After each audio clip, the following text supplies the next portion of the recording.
Chapter 313. It was the countryside surrounding the city. Yang Chendong's intention was to establish himself in the capital and make a name for himself. Then he would establish enough deterrence so that no one would dare to look down on him and make trouble for him. It seemed that he had done enough of these things.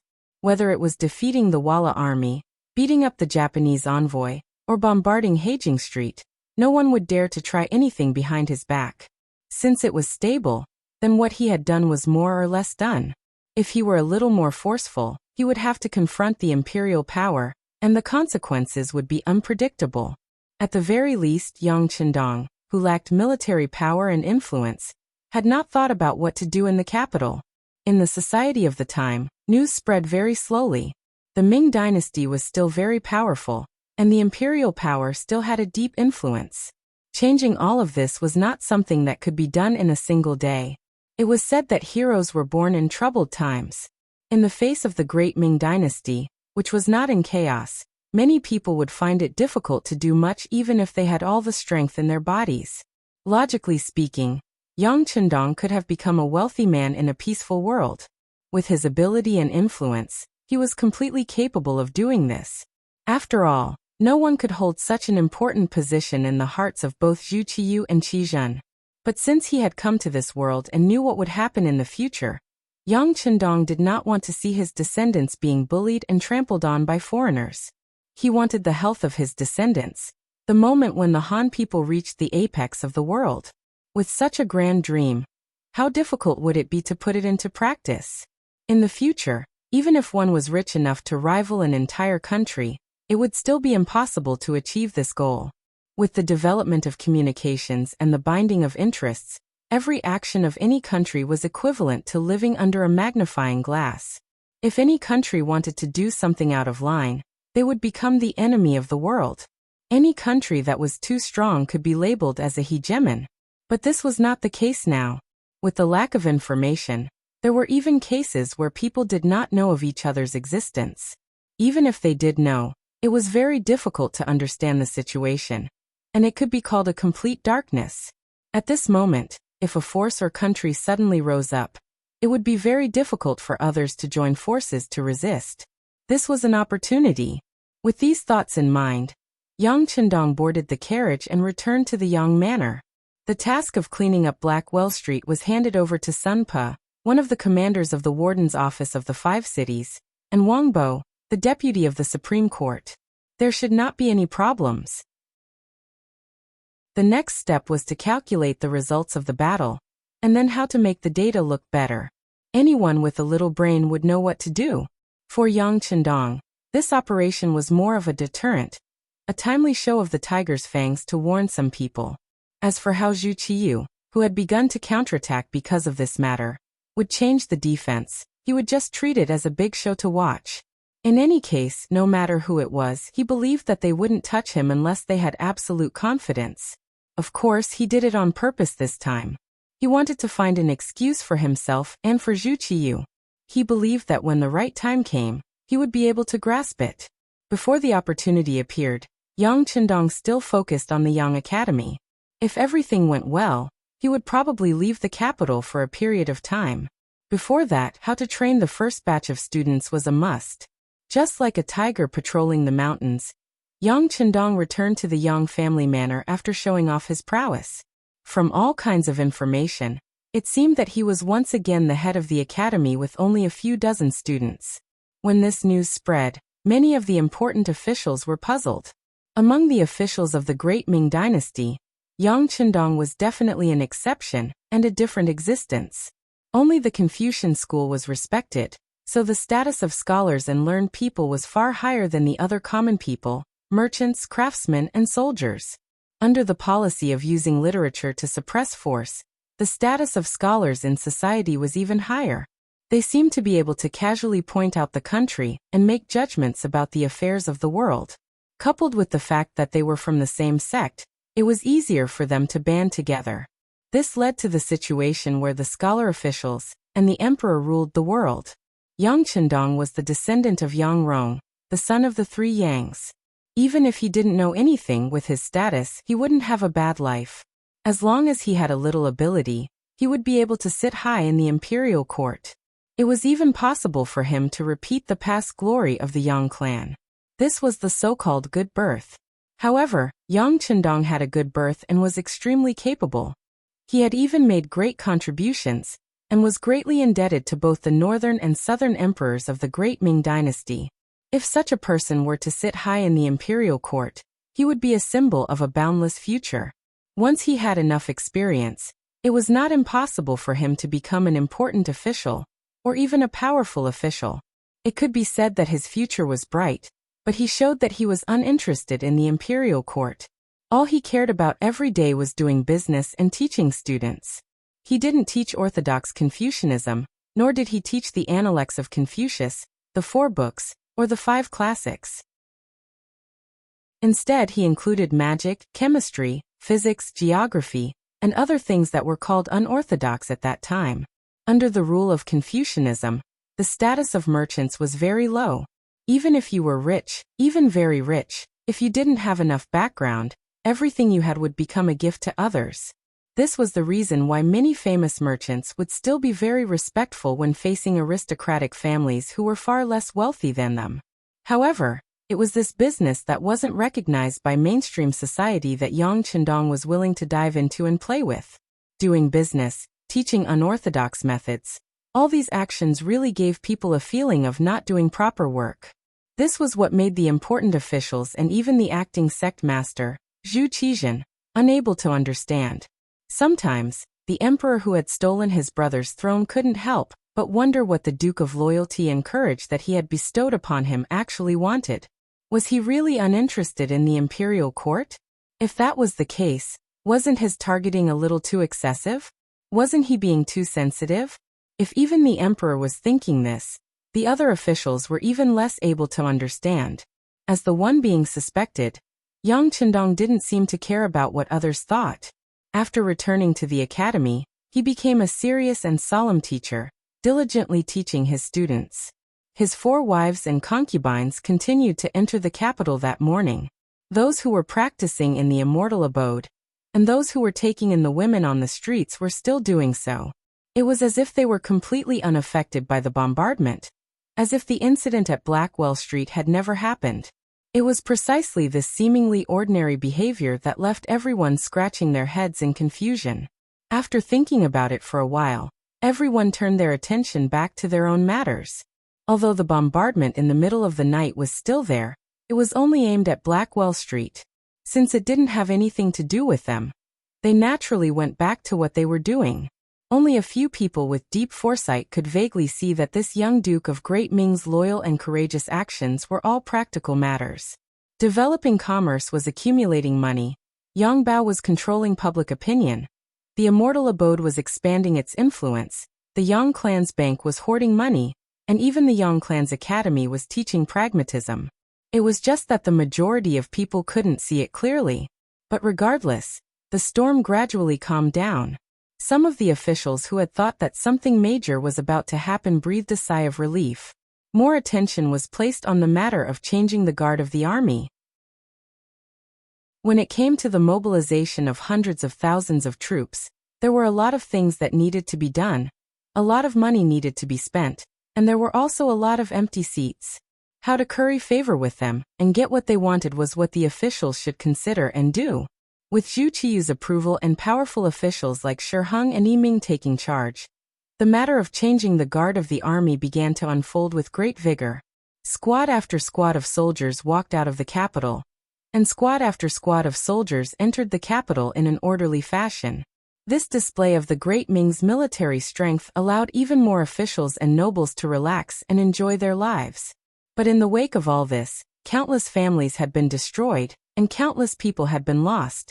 The officials turned their attention away from Yang Chendong, but there were still some people who paid attention to this person.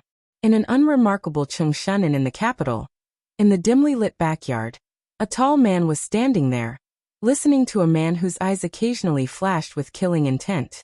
Big brother Yan, my big brother and third brother died too unjustly this time. You have to uphold justice for us. The shorter man, who was dressed like a wanderer of the Jianghu, had said many things before concluding with these words. He seemed to be weeping about something. Unjustly. The person who was addressed as Big Brother Yen uttered one word. It was unknown whether he was sighing or speaking from his emotions. He shook his head lightly and continued. You two brothers went up against the Duke of Loyalty and Courage of the Great Ming Dynasty, who is also known as the God of War. Since you did it, you should have expected such an ending. Yes, we were careless in this matter. But no matter what, he shouldn't have been so ruthless. It's a pity that my elder brother was killed by the bombardment in the secret passage, and my third brother was killed by a flintlock. If I don't do something, I won't have the face to see my brothers after I die. The scholar continued to speak. He didn't seem to want to give up. At this point, everyone should know that this scholar was the second master of the Blackwater gang, Wu Yong, who was also known as the military advisor. He also thought that this operation would be too challenging, so he made 3 preparations. However, he never expected that the other party had no intention of tangling with him at all. Instead, the other party used an advanced firearm and ended everything with a single push. Chapter 314. Yesterday at this time, the 3 brothers were still drinking and eating meat together, imagining the beautiful future after this deal was completed. But today, he was the only one left alive. How could he be satisfied? As for the brother standing in front of him, his name was Yen Tao.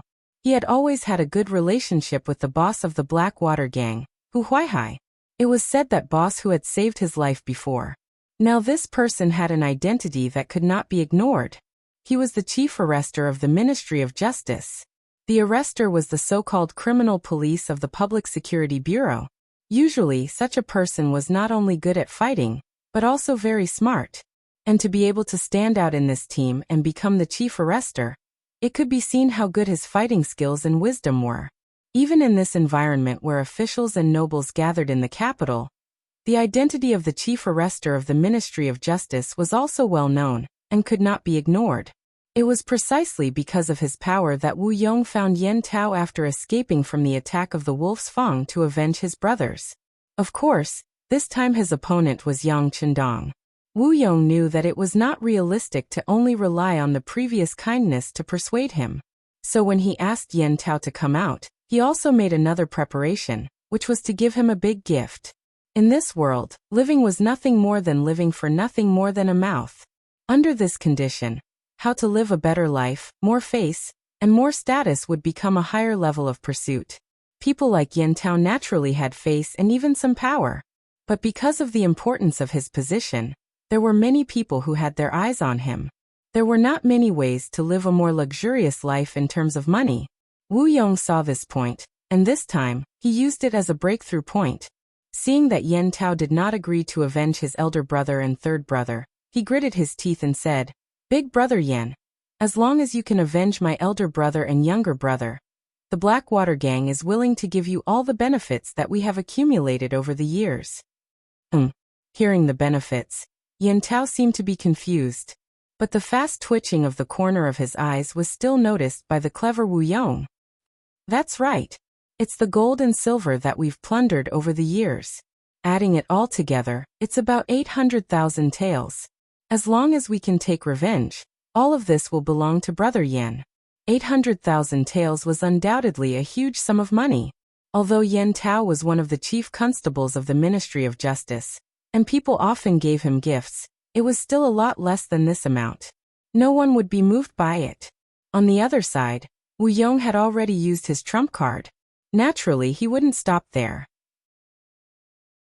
He continued to say, Big Brother Yen, although the matter between you and our Blackwater gang is secretive, it's not like we don't have any clues. If you really want to find it, it's possible. With that loyal and courageous Duke's character, he must have found out about our previous relationship. Would he spare me? But with these 800,000 taels of silver, it will be different. You can no longer be a constable. You can go far away at any time and find a place where no one knows you to be a rich man. Wouldn't that be great? On one hand, there were threats, and on the other hand, there were benefits. It was a game of steamed buns and sticks. And in Yen Tao's ears, there was no doubt that there were bolts of thunder. Even if he wanted to peacefully deal with the matter in front of him, he probably couldn't. After an unknown amount of time, perhaps it was very fast, perhaps it was the time to brew a cup of tea, or perhaps it was an hour, he finally heard the sound of a long exhalation. Obviously, he had already made a decision. This matter is troublesome. You can stay here first. Don't worry, this is one of the strongholds under my jurisdiction. No one will find this place. Yan Tao agreed. Wu Yong's face was immediately filled with joy as he said, I'll listen to Big Brother Yan. I'll stay here. Wu Yong was confident that Yan Tao wouldn't do anything to him. He didn't see any benefits, nor did he see any other brothers. Who knew if he had left any backup plans outside? Once something happened, his relationship with the Blackwater gang would be exposed to the world. Relying on this, Yan Tao naturally didn't dare to have any devious thoughts. Even if there was one, it could only appear when he killed Yang Qindong and got the money to escape to the end of the world. Seeing that Wu Yong was so tactful, Yan Tao nodded his head in satisfaction. But since we have to make preparations, we can't do without the silver tails. Don't worry, Big Brother Yan. I'll arrange for someone to send the silver tails over tonight. Is 400,000 taels enough? It's enough, Yan Tao happily replied. In a sense, these 400,000 taels of silver were taken from the 800,000 taels that he deserved. According to the rules of the martial arts world, he had to collect half of it as a deposit. From the looks of it, Yan Tao was really prepared to help. After discussing the matter and appeasing Wu Yong, Yan Tao left Changshan Inn. However, he didn't go in the direction of the Ministry of Justice. Instead, he walked a few rounds on the streets as if he was bored. After confirming that no one had seen him, he went in the direction of the Yu residence. Yu Shiyue, the current Minister of Justice, was deeply trusted by the current emperor. He should have had a bright future and limitless glory. However, because of a conflict with the Duke of Loyalty, Yang Qindong, his grandson Yu Xiong, was sentenced to death. His eldest grandson Yu Yuanbi also suffered in prison. In addition, Su Yozhen was assigned to the Ministry of Justice as the left assistant minister, with the intention of replacing Yu Shiyue. The Yu residence, which was supposed to be bustling with people and carriages, became much quieter. After all, he was still the Minister of Justice. And there were still many officials who came to visit him every day. By the time Yan Tao arrived, he could only enter from the side door. The head constable of the Ministry of Justice. It sounded like a very prestigious title, but in the minister's residence, it was just a small official.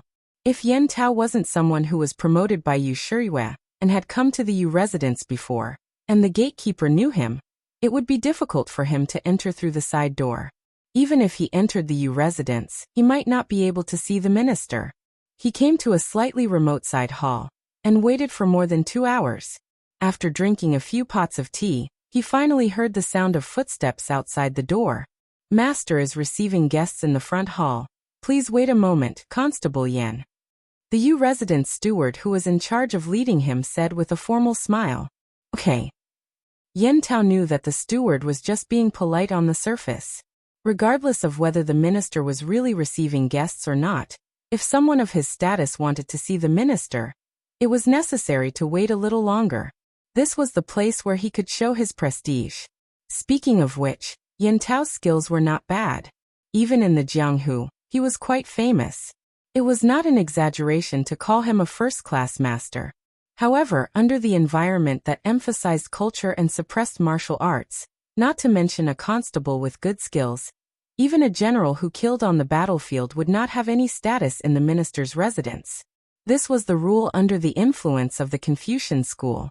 Martial artists were not valued, and were seen as simple-minded and physically developed. Such people had no future, and could even be the main factor in civil strife. Merchants were suppressed because they were seen as people who only cared about profit. Such people, if there was milk, then there was mother. They had no father, country, or family in their eyes. For profit, they would do anything and betray anyone. Speaking of which, Yan Tao sat in a side hall and stayed there for more than half an hour. However, he sat upright and there was no trace of anxiety on his face. It could be seen that he was a person who could achieve great things. Time passed little by little, and there was a sound of footsteps in the distance. Hearing the sound of footsteps, Yin Tao quickly stood up with a very respectful look. However, when the person appeared, he raised his head and there was a slight surprise in his eyes. Young master, you? That's right, it's me. Grandfather knew that you were here, but there was something he couldn't get away from. So he let me come. Haha, Constable Yin, take a seat. The person who came was Yu Yuanbi, Yu Shiyue's most admired eldest grandson. In order to train him, he would usually be in charge of receiving guests when there was no important matter. This was also a method of training. The minister did not appear, but Yu Yuanbi did. Yin Tao was somewhat disappointed. However, when he thought about how Yu Xiong had died at the hands of the Duke of Loyalty, Yang Chendong, he had a glimmer of hope in his heart. Perhaps this person wanted revenge more than him. As a hot-blooded young man, he should be easier to fool than a minister like Yu Shiyue. After making up his mind, Yin Tao's expression became much calmer. He first sat down, then held a cup of tea and said casually, "Actually, this constable didn't come here for anything. I just thought that the 7th day of young Master Yu Xiong's death is coming, so I came to pay my respects." Suddenly, Yu Xiong's name was mentioned. Yu Xiong's death could be said to be the shame of the entire Yu family. Now that someone mentioned it in front of him, and only as a chief constable, Yu Yuanbi's expression changed. He said with a livid face, "Yin Tao, what are you trying to do? Don't you want to work anymore? Young Master Yu, please calm down. Things are not what you think. In fact, this constable is here for this matter. Instead of keeping the matter of young Master Yu Xiong under wraps, it would be better to take revenge. That would be the only way to solve the problem. But I don't know if young Master Yu Xiong has the guts to do such a thing." As a chief constable, Yin Tao's ability to grasp people's hearts was very strong when interrogating criminals. This time, he used provocation to force Yu Yuanbi to make a choice. Revenge? Haha, you're just a lowly chief constable with an insignificant official position. How dare you speak of this lightly? Unless you have some ability? Yu Yuanbi could roughly guess Yin Tao's background. However, when he thought of Yang Chendong's power and ability, he still did not dare to do anything.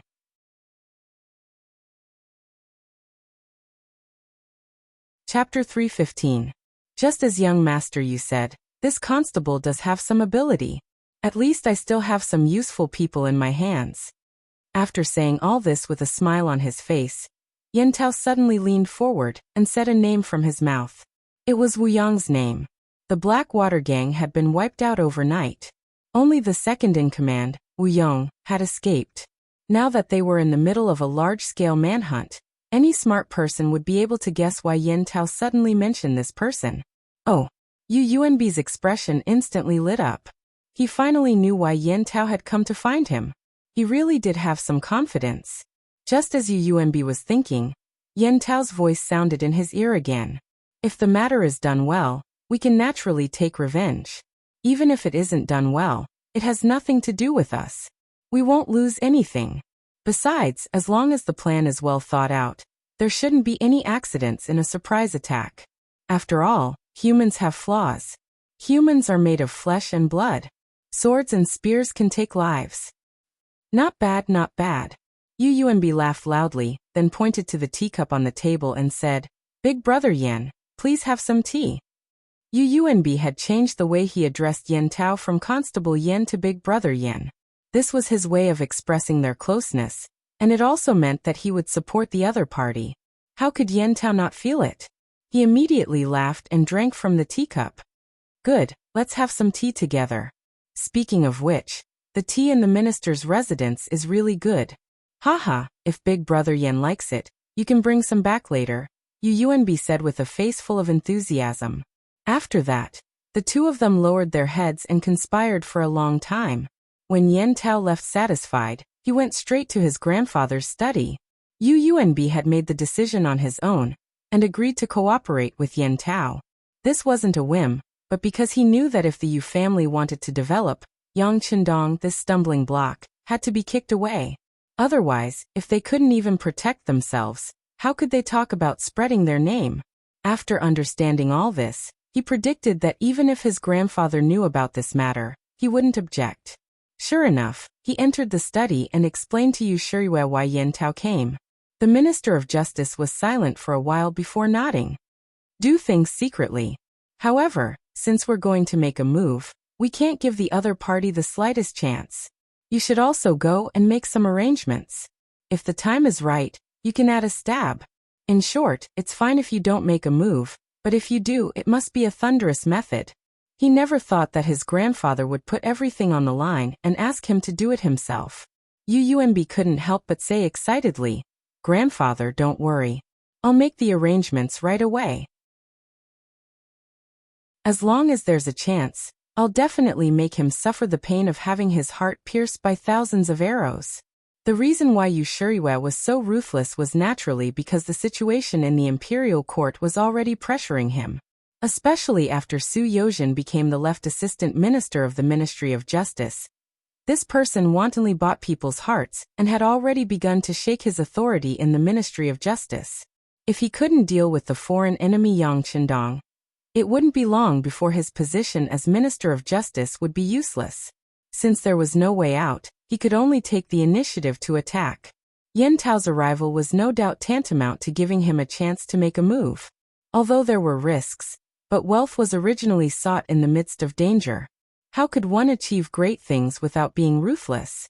Moreover, after Yen Tao left the Yu residence, he went to contact Wu Yong. Yen Tao was like a walker walking in the dark. At night, he knocked on the door of Chung Shunin and saw the second-in-command of the Blackwater gang, Wu Yong, who was waiting for news. Wu Yong was already burning with anxiety. He was even prepared to escape at any time because he really didn't know whether Yen Tao was reliable or not. Although he was indebted to this person in the past, it didn't prevent him from suddenly killing him. However, the moment he saw the tall Yen Tao appear, Wu Yong still looked very calm.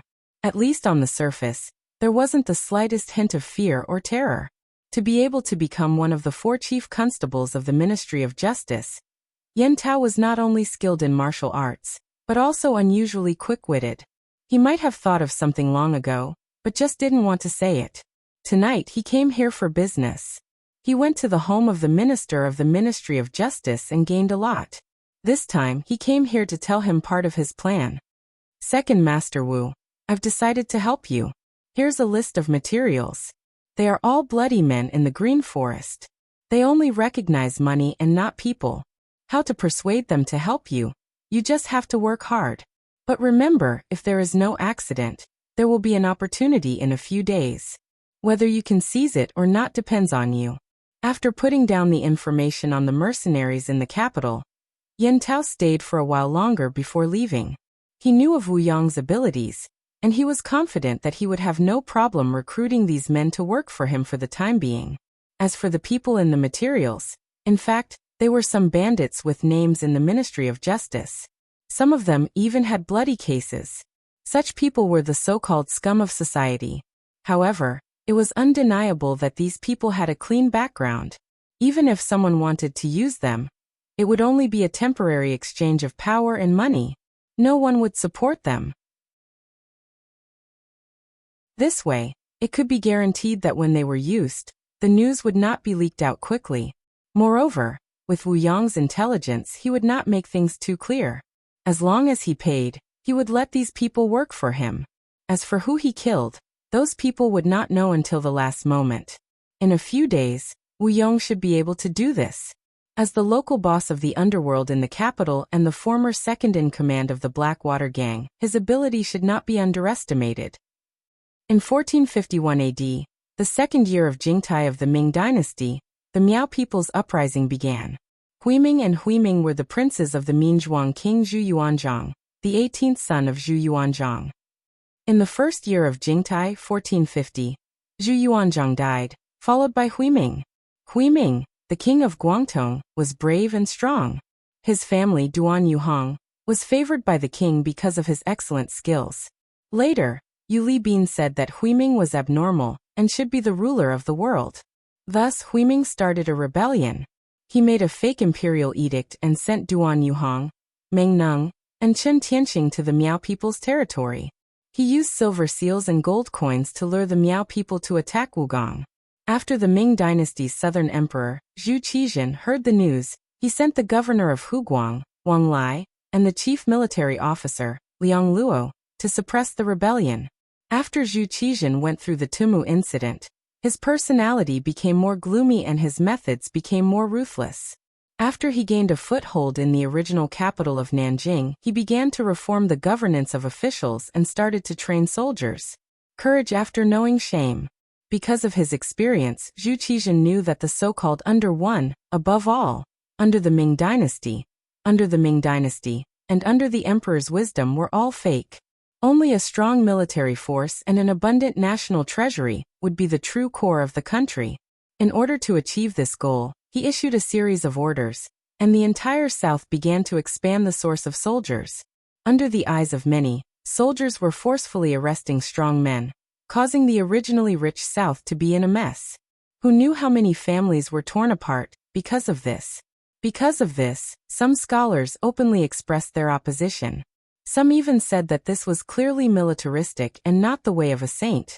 In the past, the emperor had always been very tolerant of scholars. This was because many times, they represented the will of the people and the will of the world. If one offended them, it would be difficult to have a good reputation among the people, and there might even be chaos.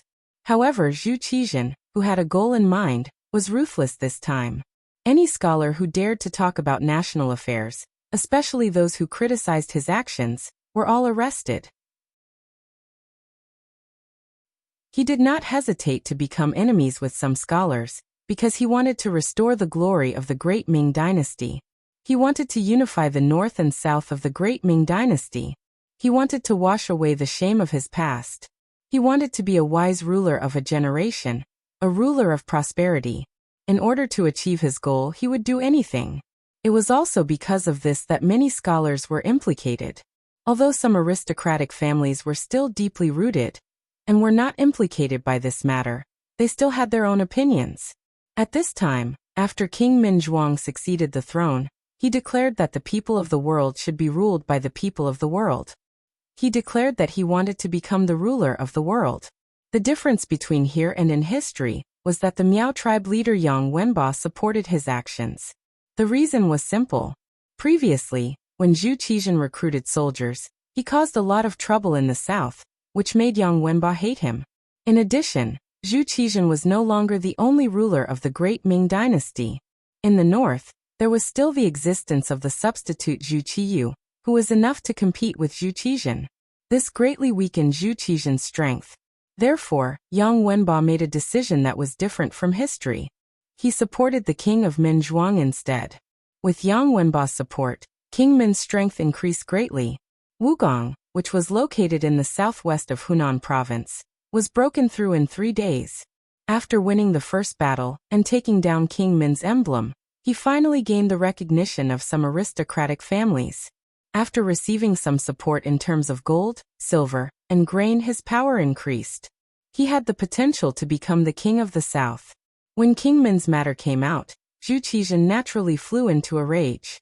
While sending troops, he also sighed in the palace. Zhu Qiyu took the throne when his life and death was uncertain. It could be said that there was a reason for this. Although Zhu Qiyu did not recognize him later, when he came to Nanjing to establish the South Ming Dynasty, Zhu Qiyu did not do anything to stop him. To put it bluntly, Zhu Qiyu acknowledged his existence in private.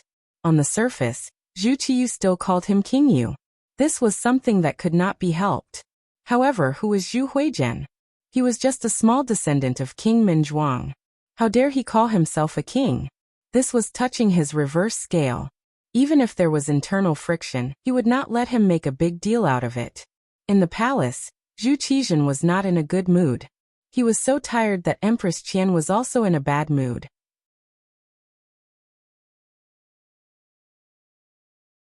Chapter 316. It was a common situation in the great Ming Dynasty at that time. Not to mention that Empress Qian had always loved Zhu Qizhan. If Empress Qian was worried, she would be more worried. Empress, His Majesty is talented and intelligent. You don't have to worry too much. A young eunuch was standing beside Empress Qian and speaking carefully. He was a eunuch who was not very old, but had an extraordinary manner of speech. He was Mao Mu, the eunuch who had been indebted to Yang Qindong, and was later ordered to follow Empress Qian out of the capital. Before the Tumu incident, Mao Mu already had some status in the imperial harem. Zhu Qizhen's life was unknown, and the chief eunuch, Wang Zhen, died in the chaos. As a eunuch promoted by Wang Zhen, he was also implicated. It was only after he took out most of his wealth that he was able to save his life. It was not until Yang Chendong returned to the capital that everything became better. Later, he approached Empress Qian on behalf of Yang Chendong and finally came to Nanjing. After seeing Zhu Qizhen become the South Emperor, he became the most trusted eunuch of Empress Qian, and had some status in Zhu Qizhen's heart. Seeing that his master, Empress Qian, was in a depressed mood, Mao Mu tried to explain carefully. Alas, His Majesty's fate is not good. Since he came to Nanjing, he has always wanted to be the master of prosperity, but things are not going well. Every time I see this, I feel uneasy. I always want to do something, but I am short-sighted. I can only work hard to deal with the affairs of the imperial harem, and try not to let His Majesty worry. Empress Qian shook her head and was angry at herself. Speaking of which, Empress Qian did love Zhu Qizhen very much. In history, she had done her best to protect her man, but she also had a tragic end. In this life, because of the appearance of Yang Chendong, she did not have to be so wronged, but because she loved Zhu Qizhen too deeply. How could she be happy when Zhu Qizhen was unhappy? Seeing that Empress Qian was in a bad mood, Mao Mu blinked and then said in a low voice, "Empress, in fact, the problem of Nanjiang is not that difficult. You just need to send an army and sweep it." Sweep away. Empress Qian trusted Mao Mu very much, so she was not angry because of the other party's arrogance. She just shook her head after listening. Although I don't know what political affairs are, I have heard that Zhu Huichen is now in contact with Rongkong Shiping Homubin Duke Qian. In the name of jointly ruling the world, his power is getting stronger and stronger. Rongkong, Shiping Homubin, was a member of the Mu clan. They had been living in Yunnan for many years, and had been helping the great Ming Dynasty resist the covetous eyes of Myanmar, Laos, and Vietnam until the end of the Ming Dynasty. At the time when he was in the middle of the great Ming Dynasty, he still had some strength.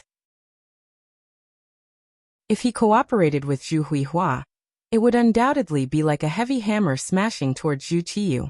The politics of the southern Ming Empire would truly be in danger. As the head of the palace eunuchs, Mao Mu was second only to Chao Jixiang, who was favored by Zhu Qizhen. He naturally knew about this matter. Hearing Empress Qian's words, he smiled. "Empress need not worry. The Mu family's loyalty is not a problem. He will not walk together with a traitor like Zhu Huichen." Yes, His Majesty has also said this. Bengong also knows. But I heard that it is not peaceful there. Several small countries are beginning to stir. It is not easy for Rongkong, Shiping Ho to suppress them. He is unable to send troops to help His Majesty quell the rebellion. Empress Qian first nodded as if sighing for Mu Bin's inability to send troops. But then she shook her head. Thinking that the current situation was not as she wished, she felt a bit sad. Since Rongkong, Shiping Ho, is unable to send troops, why not ask the Duke of Loyalty and Courage to help? Mao Mu seemed to speak emotionally. But after saying this, he quickly shut his mouth and knelt on the ground. "Your Majesty, this subject misspoke." Facing Mao Mu's performance, Empress Qian was first stunned. Then something seemed to flash through her mind. "Wait, what did you just say?" "This subject misspoke. Empress, please punish me."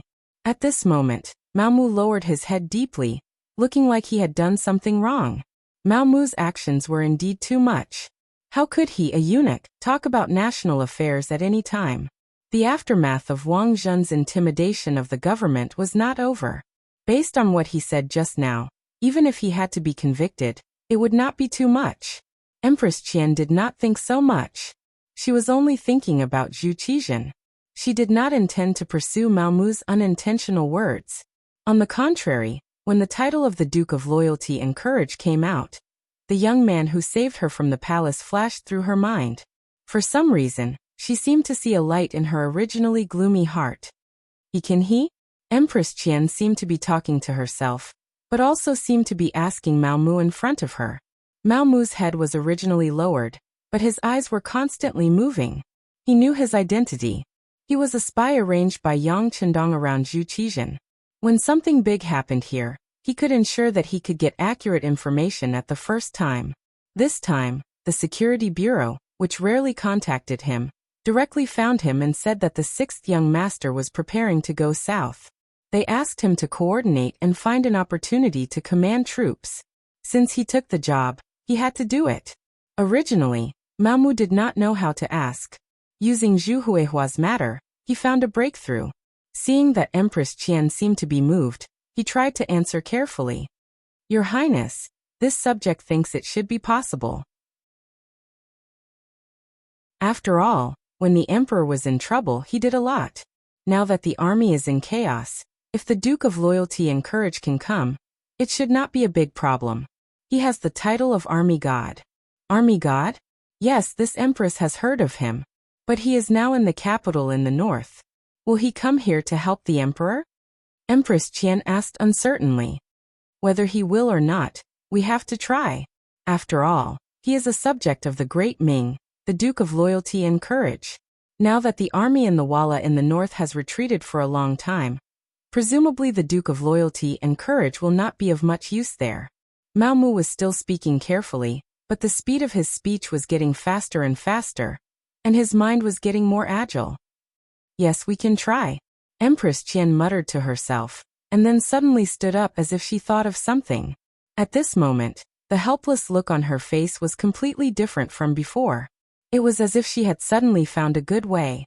She wanted to see the emperor. Young Family Academy. After experiencing the bombardment of Blackwell Street, the enthusiasm of the students here was even higher. The fact told everyone that what they were learning would be the most advanced thing in the current society.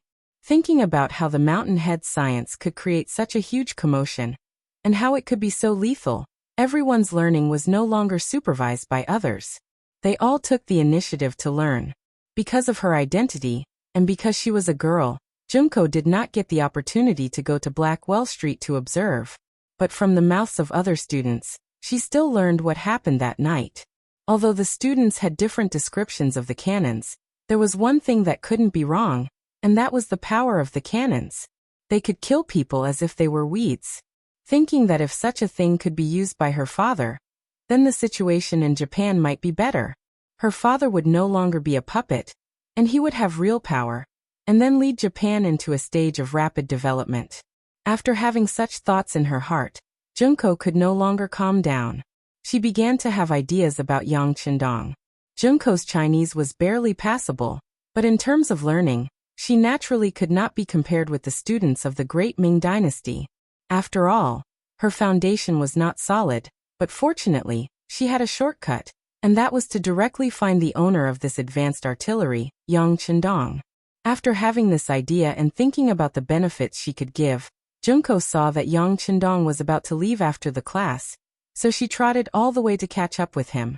Yang Qindong, who was holding a textbook in his hand, felt Junko chasing behind him, and his footsteps could not help but slow down a little.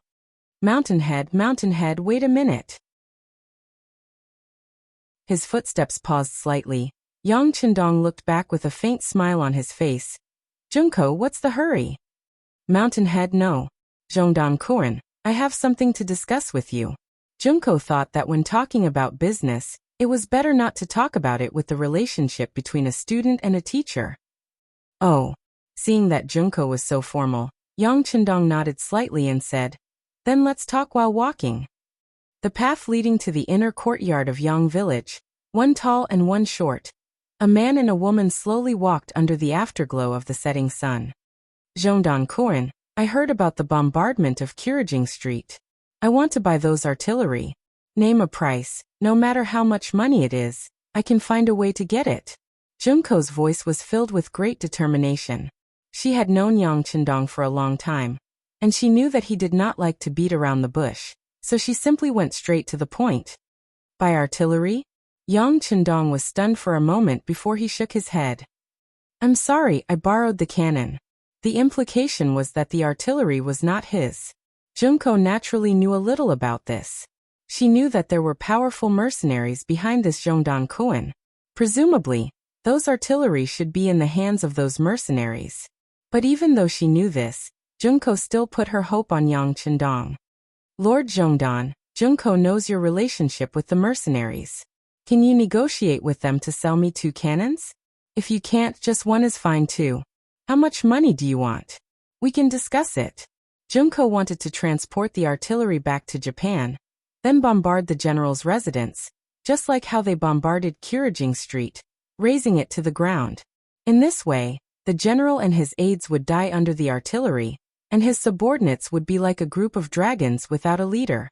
Then the emperor would take the opportunity to seize the real power. And to do all this, she could only do it through Yang Chendong. Her face was full of hope. No matter how much money it is. Yang Chendong pretended to be very curious and asked.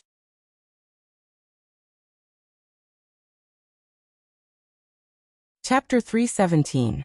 Yes, we can discuss any amount. Junko blinked her beautiful big eyes. Any amount is negotiable?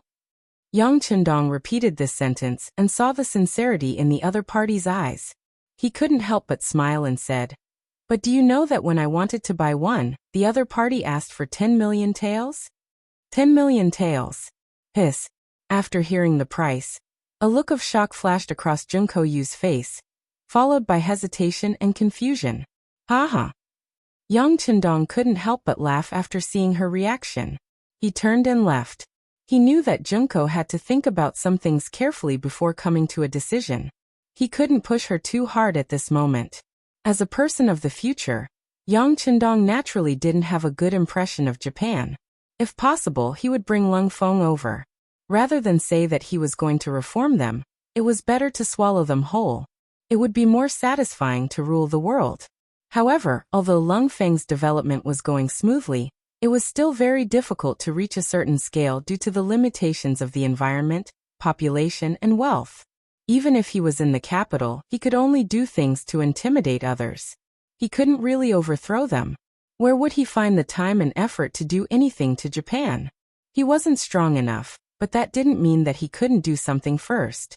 For example, he could disrupt the internal affairs of Japan. This way, it would be much easier to deal with the empty Japan in the future. For this matter, Yang Chendong had thought of a few methods in his mind. However, he was still far away from Japan. A small fight wouldn't solve the problem, but he wasn't strong enough to fight a big fight. Without full confidence, he didn't do anything. Junko taking the initiative to look for him might be a chance for Yang Chendong. How could he let go of a chance to earn money? As for asking for 10 million taels of silver, it might seem like a lot to others, but he knew that Junko would definitely agree. However, in Yang Chendong's heart, making money was secondary. More importantly, he wanted to see the civil strife in Japan. He had already done some things before, but he always felt that it was not enough. He still needed to do more things. In that way, when Japan faced internal and external troubles, the pressure would be a lot less. After leaving Yang Chendong, Junko went to find her guard captain, Kobayashi. During this period of time, Shaolin was like a sponge, constantly absorbing water. The training methods of the Yang family manor were not hidden from him. After he saw it, he learned a lot. Only then did he realize how soldiers should be trained. Only then could they be truly elite. When Junko came to find Kobayashi, he was recording something in Japanese in his room. A good memory was not as good as a good pen. This was a common saying in many cases. Your Highness. As soon as she saw Junko open the door, Kobayashi was about to salute her out of habit. Forget it, there's no one else here. Junko shook her head, then sat on the chair for receiving guests, then looked at Kobayashi with sparkling eyes and asked, "You must have heard about the artillery, right?" "Yes, I heard about it. I also took the time to go to Kyurajing Street to take a look. The destructive power was really amazing." Shaolin, who replied, couldn't help but feel a chill run down his spine when he thought of the collapsed houses that he saw. He even wondered what kind of destruction such a powerful cannon would cause if it hit Japanese soil. Who would be able to withstand it? Yang Chendong's sense of mystery and power strengthened in Kobayashi's heart. "Then tell me, if these things could be used by your father, would the Supreme General still dare to be so domineering?" After Kobayashi finished speaking, Junko lightly opened her red lips and asked, What?" For a moment, Kobayashi was a little confused by this question. But after he reacted, he said with some excitement, "Is he willing to give such powerful firearms to us? I bet he's already talked to him. We can buy it. But the price is a little more expensive, 10 million taels per cannon." Junko nodded. She didn't know if this was good news or bad news. Hiss. Kobayashi sucked in a breath of cold air. It was obvious that he was really shocked by this number. 10 million taels, even at the peak of the Ming Dynasty, it took 2 years of tax revenue to reach this amount. Japan was much smaller than the Ming Dynasty, so it was unknown how long it would take to gather this number. But thinking about it, although the number was huge, if they could really get it, it would be worth it. Not to mention that with this thing, the emperor would be the real emperor. Just with the specimen, they could later imitate it. Everyone had one head and 2 shoulders, so why could others create it, but they couldn't? Thinking of this, Kobayashi's eyes began to burn with passion. "Your Highness, this is a good thing. Even you think so? If I send you back, will you be able to persuade father?" Junko was waiting for Kobayashi to say this. The sudden change made Kobayashi finally understand the purpose of Junko's visit, and he couldn't help but fall into silence. 10 million taels of silver was a large amount, and he had to return to Japan. But his status was low, so he couldn't guarantee that he would be able to do it. The best way was of course to let Junko go back, but Kobayashi also knew that if Junko left now, who knew what would happen? Even if he had the money in the future, he was afraid that he wouldn't be able to buy the cannon. If that was the case, wouldn't it be a waste? While Kobayashi was still hesitating, Junko said anxiously, "Kobayashi, I will write a letter to father, please." After saying this, she bowed deeply to Kobayashi. "Your Highness, please don't. I will try." Kobayashi saw Junko's action and knew that he couldn't avoid it. He thought that it was better to give it a try, and if it didn't work, he would just take a trip back to Japan, and then find an opportunity to come back here. Kobayashi finally agreed, and Junko's face flashed with a charming smile. "Then I will go and talk to him, and then I will write a letter to father. You should be prepared." Junko quickly appeared in front of Yang Qindong, and said that she wanted to buy the cannon. Of course, she still didn't say her identity, only that her family was very interested in it, and that such a powerful cannon could be sold at a higher price once it was shipped to Japan. 10 million taels of silver, this was already a heaven-defying price. Yang Qindong really couldn't think of any other price. But for Junko's completely self-deceiving idea, he could only nod. He also promised that once he saw the money, he didn't need to come to the Great Ming Dynasty anymore, and he could go to Little Luli Island to trade. And for safety, the mercenaries could escort the cannon to Japan's territorial waters. Junko was naturally happy that her safety was guaranteed. She was still very confident about whether or not she could get the cannon with the money. The source of this confidence was naturally her understanding of Yang Qindong. She knew that this person was a person who kept his promises, and he would never deceive her. Soon Junko finished writing a letter. She wrote down what she had seen and heard in the Great Ming Dynasty, including the incident where her country sent samurai to attack the Tianjin garrison a while ago. She emphasized that the Great Ming Dynasty was now very powerful, and it was far from what the weak Japan could touch. She also hoped that father could stabilize the situation in the country and strengthen himself first. As for the power of the cannon, she wrote in detail. The most important thing was that with this weapon, it could instantly turn the general's mansion into a piece of scorched earth, and at that time, it would be the time when the imperial power would be concentrated. That night, Kobayashi left with the letter written by Junko, and under the protection of 2 soldiers sent by Yang Qindong. He would go straight to Tianjin Guard, where there would be a special ship to send him back to Japan. Sometimes opportunities were fleeting, sometimes rare, but sometimes they came as they wished. It was unknown whether the Yu family and Wu Yang's luck was too good, but after only 3 days, the opportunity appeared. On the night of Kobayashi's departure, something happened that even Yang Qindong didn't expect. It didn't seem artificial at all, and the fact was that it was just a coincidence. The Crown Prince Zhu Jianxin was ill. As the only son of Zhu Qiyu, and the future successor of the emperor, his headache and fever were also national affairs. Because the illness happened at night and was a little urgent, the imperial physician Li Qing was called to the East Palace. After taking the pulse, he gave a prescription. After the medicine was boiled and taken, the illness not only didn't get better, but also became worse. At first, it was just diarrhea, but later, it became vomiting. This frightened the people who served here. The eunuchs first detained the imperial physician, Li Qing, and then reported the matter to the emperor, Zhu Qiyu and Empress Han. After receiving the news, Dai Zong and Empress Han came to the East Palace with the imperial physician's office. Li Qing was also sent to the Ministry of Justice's prison to await punishment. Who was Li Qing? He wasn't as simple as an ordinary 8th-rank imperial physician. He had another identity, Yang Chendong's 5th brother-in-law, the Duke of Loyalty. As soon as something happened to Li Qing, the Li residents in the capital received the news.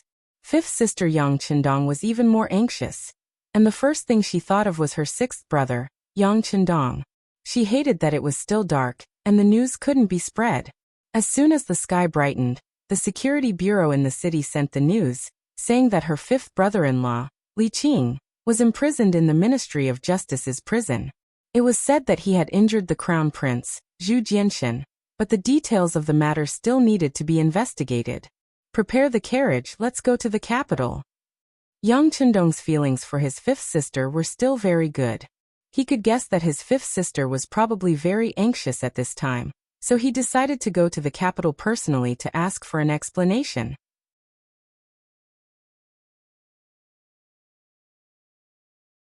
Chapter 318. Yang Chendong suddenly entered the capital and saw 5th sister's carriage at the Yongding gate.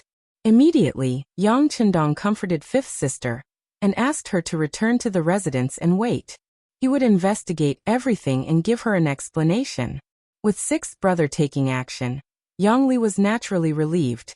She also knew that it was not good for a woman to appear in public at this time, so she returned to the residence. At that time, many people saw the scene of the conversation, and the news quickly spread to all sides. When Yan Tao heard the news, he couldn't hide the joy on his face. The Duke of Loyalty suddenly entered the capital, so the security around him would not be as tight as usual. This was their opportunity. He immediately went straight to Chengshan to inform Wu Yong to make preparations. At the same time, the Yu residents also received the news that the eldest grandson, Yu Yuanbi, quietly left the residence and went straight to the embroidered uniform guard. There were some elite soldiers who received money from the Yu family there, and now was the time to use them. After Yang Chendong entered the city, he went straight to the prison of the Ministry of Justice. The prison of the Ministry of Justice. 2 large stone lions stood majestically in front of the gate. Soldiers in armor stood in all directions. Constables in yamen uniforms could be seen walking back and forth from time to time, keeping an eye on the important criminals locked up here. This was another place to imprison serious criminals, second only to the imperial prison. In the Great Ming Dynasty, there were usually 3 places to imprison guilty people in the capital. The first was the imperial prison. Most of the people locked up there were people of high status, such as members of the imperial family or high-ranking officials. The second was the prison of the Ministry of Justice. Those who were locked up there were people of some status, or who had committed serious crimes. The third was the prison of the Supreme Court. Relatively speaking, those who were locked up there were commoners who had committed minor crimes and did not have much of a background. As a place to imprison serious criminals, the level of defense here was naturally not low. If ordinary people wanted to enter to visit, in addition to having a warrant from the head of the Ministry of Justice, some rich people were willing to spend a lot of money to see the prisoner. However, the moment the luxurious carriage appeared here, these rules obviously did not apply.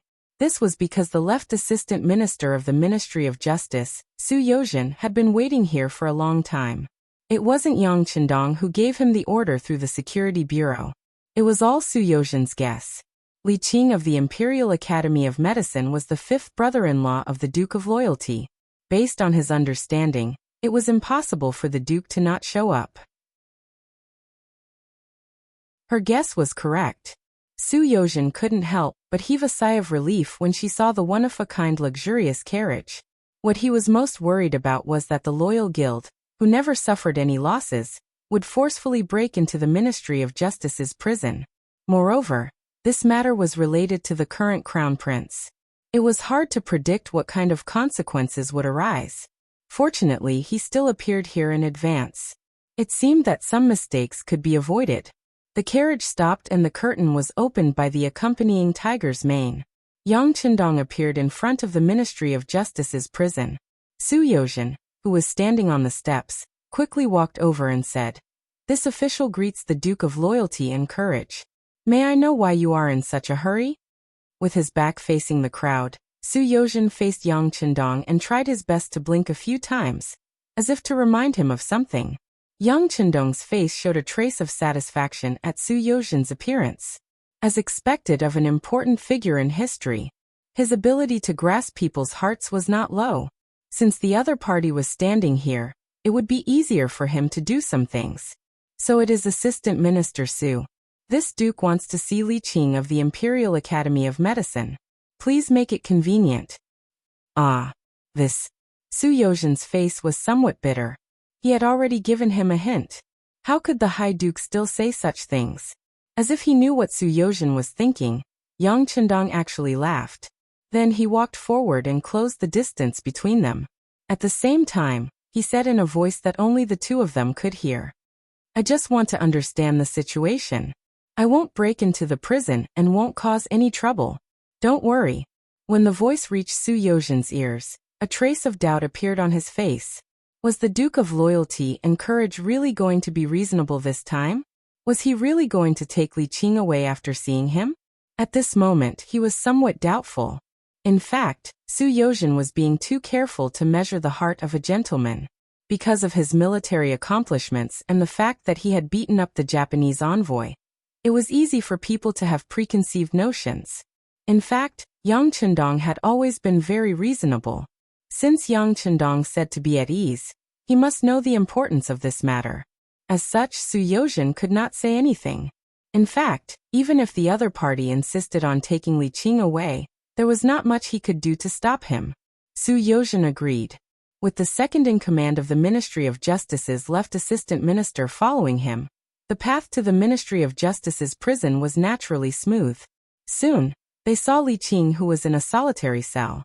Li Qing looked to be in his early 30s. He was also born into a scholarly family.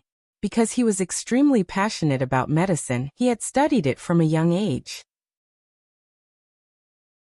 He had quite a bit of success. Later on, through his family's connections, he entered the Imperial Hospital to take up a post. It was precisely because of his passion for medicine that even when he was in prison, the first thing he thought about was Zhu Jinshan's illness. His brows were tightly knitted, and he did not make a sound. It seemed like he was still thinking about the illness and did not take his current situation seriously at all. This is Empress Hang's imperial decree. The matter has not been investigated clearly yet, so no one is making things difficult for him. When they arrived outside the solitary cell, Su Yozhen wanted to dismiss the people beside him to give Yang Qindong and Li Qing a chance to be alone. There is no need for this. Yang Qindong raised his right hand slightly. His trip this time was just to visit a prisoner. It was not like he was doing anything shameful. There was no need to have the others leave at all. This would instead easily cause others to make unfounded guesses. At the same time, it would also have an adverse effect on Su Yozhen. Su Yozhen did not allow the others to leave. Just as he was wondering what Yang Qindong was going to do, he squatted down. He squatted down and looked at Li Qing, who was behind the iron door, and asked, "Fifth brother-in-law, what exactly is going on? Also, how is the Crown Prince's illness? Can you tell me about it?" "Oh, Qindong is here." Li Qing, who had been meditating, was interrupted by Yang Qindong's voice. Only then did he realize where he was. He couldn't help but bitterly smile and say, "It is rare for the loyal Duke to come and see me. I am endlessly grateful." "Okay, fifth brother-in-law, let's talk about serious matters. What is going on with the Crown Prince's illness?" Yang Qindong did not beat around the bush and went straight to the point. All of this was seen by Su Yozhen. He could not help but admire Li Qing's character. Just now, when he first called out Qindong Lai, it was clear that he did not realize where he was. He only thought that it was because he was greeting someone at home. However, when he found out that he was in a prison cell, he was not too surprised. Instead, he expressed his gratitude. If he was the one being thrown into prison, he definitely wouldn't be able to maintain his composure. While thinking this, Su Yozhen noticed that at this moment, Li Qing was really telling Yang Chendong about the crown prince's illness. He was speechless in his heart. What was going on? Shouldn't they be asking who Li Qing had offended and who he suspected of being framed by? What was the point of talking about his illness now? It was clear that Su Yozhen was judging others by his own standards. He believed that there must be someone framing him for this to happen. However, Yang Chendong had already thought it through. Perhaps it was because of the illness, which was why he asked about medicine. Li Qing was a knowledgeable person. He was especially knowledgeable when it came to medicine. If it was about other things, perhaps he could stay silent for a long time. However, when it came to professional matters, he spoke with assurance and spoke about Zhu Jianxin's illness. Diarrhea, abdominal pain, bloating, nausea, vomiting, headache, fever. After a stool test, it was yellow and watery. I've already written a prescription, but considering the crown prince's young age and poor health, I didn't dare to use too much. I only used half of the usual amount. But who would have thought that his illness would worsen and he would vomit? This is all my fault. I'm really speechless. Li Qing spoke for a long time. There were many words that Su Yozhen did not understand. However, when he looked at Yang Chendong, he stood there and nodded as if he understood. Okay, I understand. How about this? You stay here and don't make a fuss. I will make sure that nothing happens to you. After finally understanding the truth, Yang Chendong had some guesses in his heart. After comforting Li Qing, he turned to Su Yozhen and said seriously, "My fifth brother-in-law is here. If he is treated unnaturally, your Ministry of Justice should know the consequences." Loyal Duke, don't worry. Our Ministry of Justice does things based on evidence. With someone watching, Su Yozhen naturally spoke with an official tone. That would be for the best. Yang Chendong nodded and left with large strides. At the entrance of the Ministry of Justice, he re-entered the luxurious carriage. However, the carriage did not leave for a long time. Su Yozhen, who was waiting to see him off, was puzzled. Su Yozhen did not understand what Yang Chendong was doing. Just as he was about to ask, the curtain of the carriage was opened again. Yang Chendong appeared with a box in his hand. "Give this to the crown prince. His illness should be under control. Take it." Tiger's Mane handed the box to Su Yozhen. Yang Chendong's voice sounded again. "I will not leave the capital. If the effect is not good, Your Majesty can send people to arrest me. However, if he does not dare to take this medicine and does not trust me, then don't blame me for reasoning with him." After saying this, the curtain of the carriage was lowered again. Su Yozhen stood there with a puzzled expression.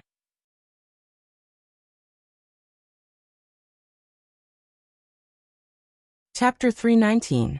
However, since Yang Chendong had said so, what else could Su Yozhen do? She could only nod her head and head back to the palace.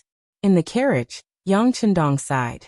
After hearing Li Qing's words, he went into the large warehouse to investigate and found out that Zhu Jianxin was suffering from viral enteritis. This illness was naturally not a serious illness in the future, but in the past, it could have been fatal. Thinking back, Zhu Jianxin's early death might have had something to do with this. This matter was not complicated, and it was not that the imperial physicians were not skilled. It was just that the crown prince's illness came too quickly. In addition, he was a child and had a weak body.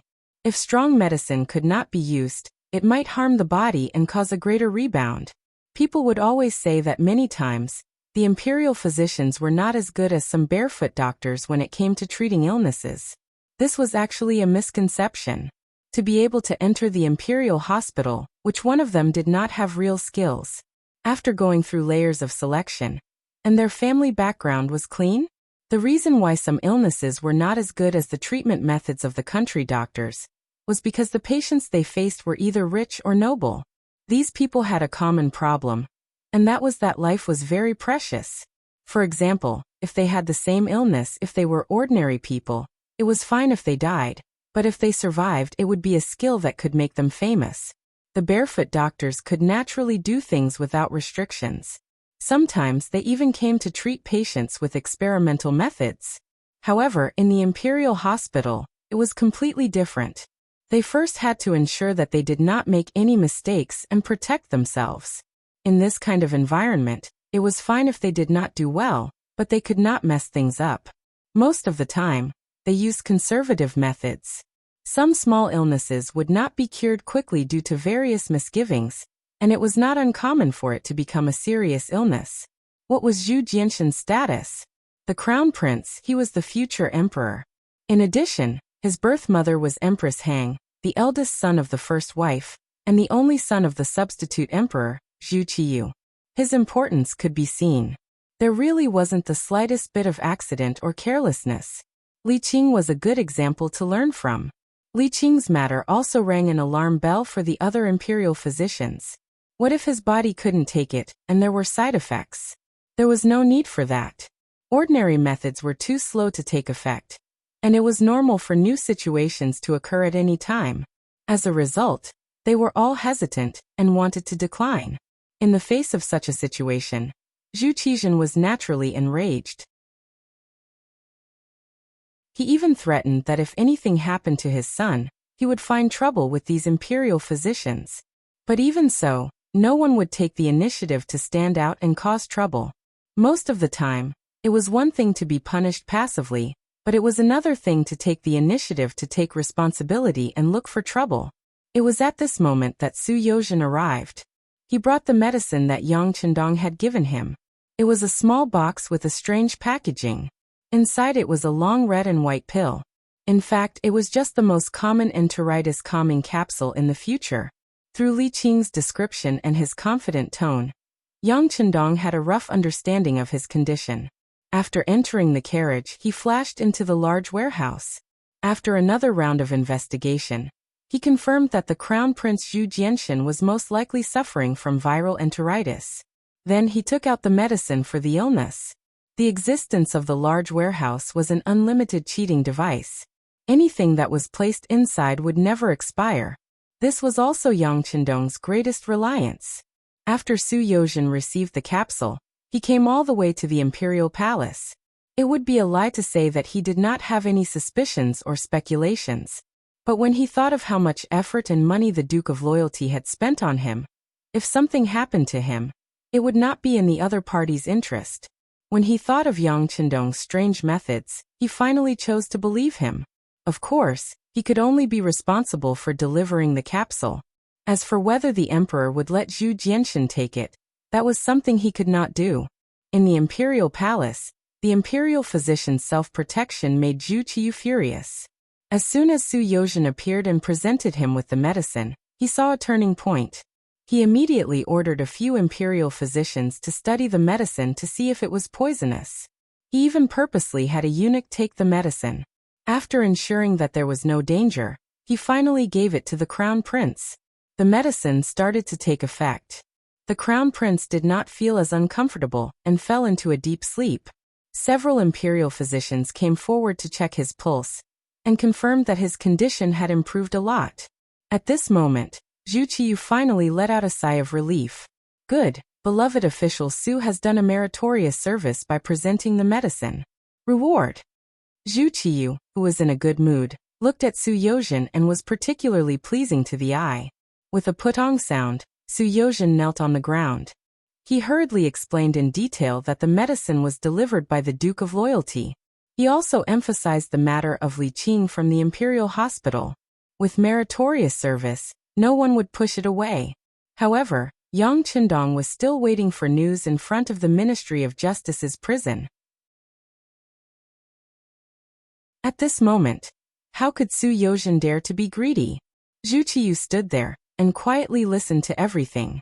After the matter was clear, he couldn't help but feel a lingering fear. He originally thought that the medicine was a folk prescription that Su Yozhen had obtained.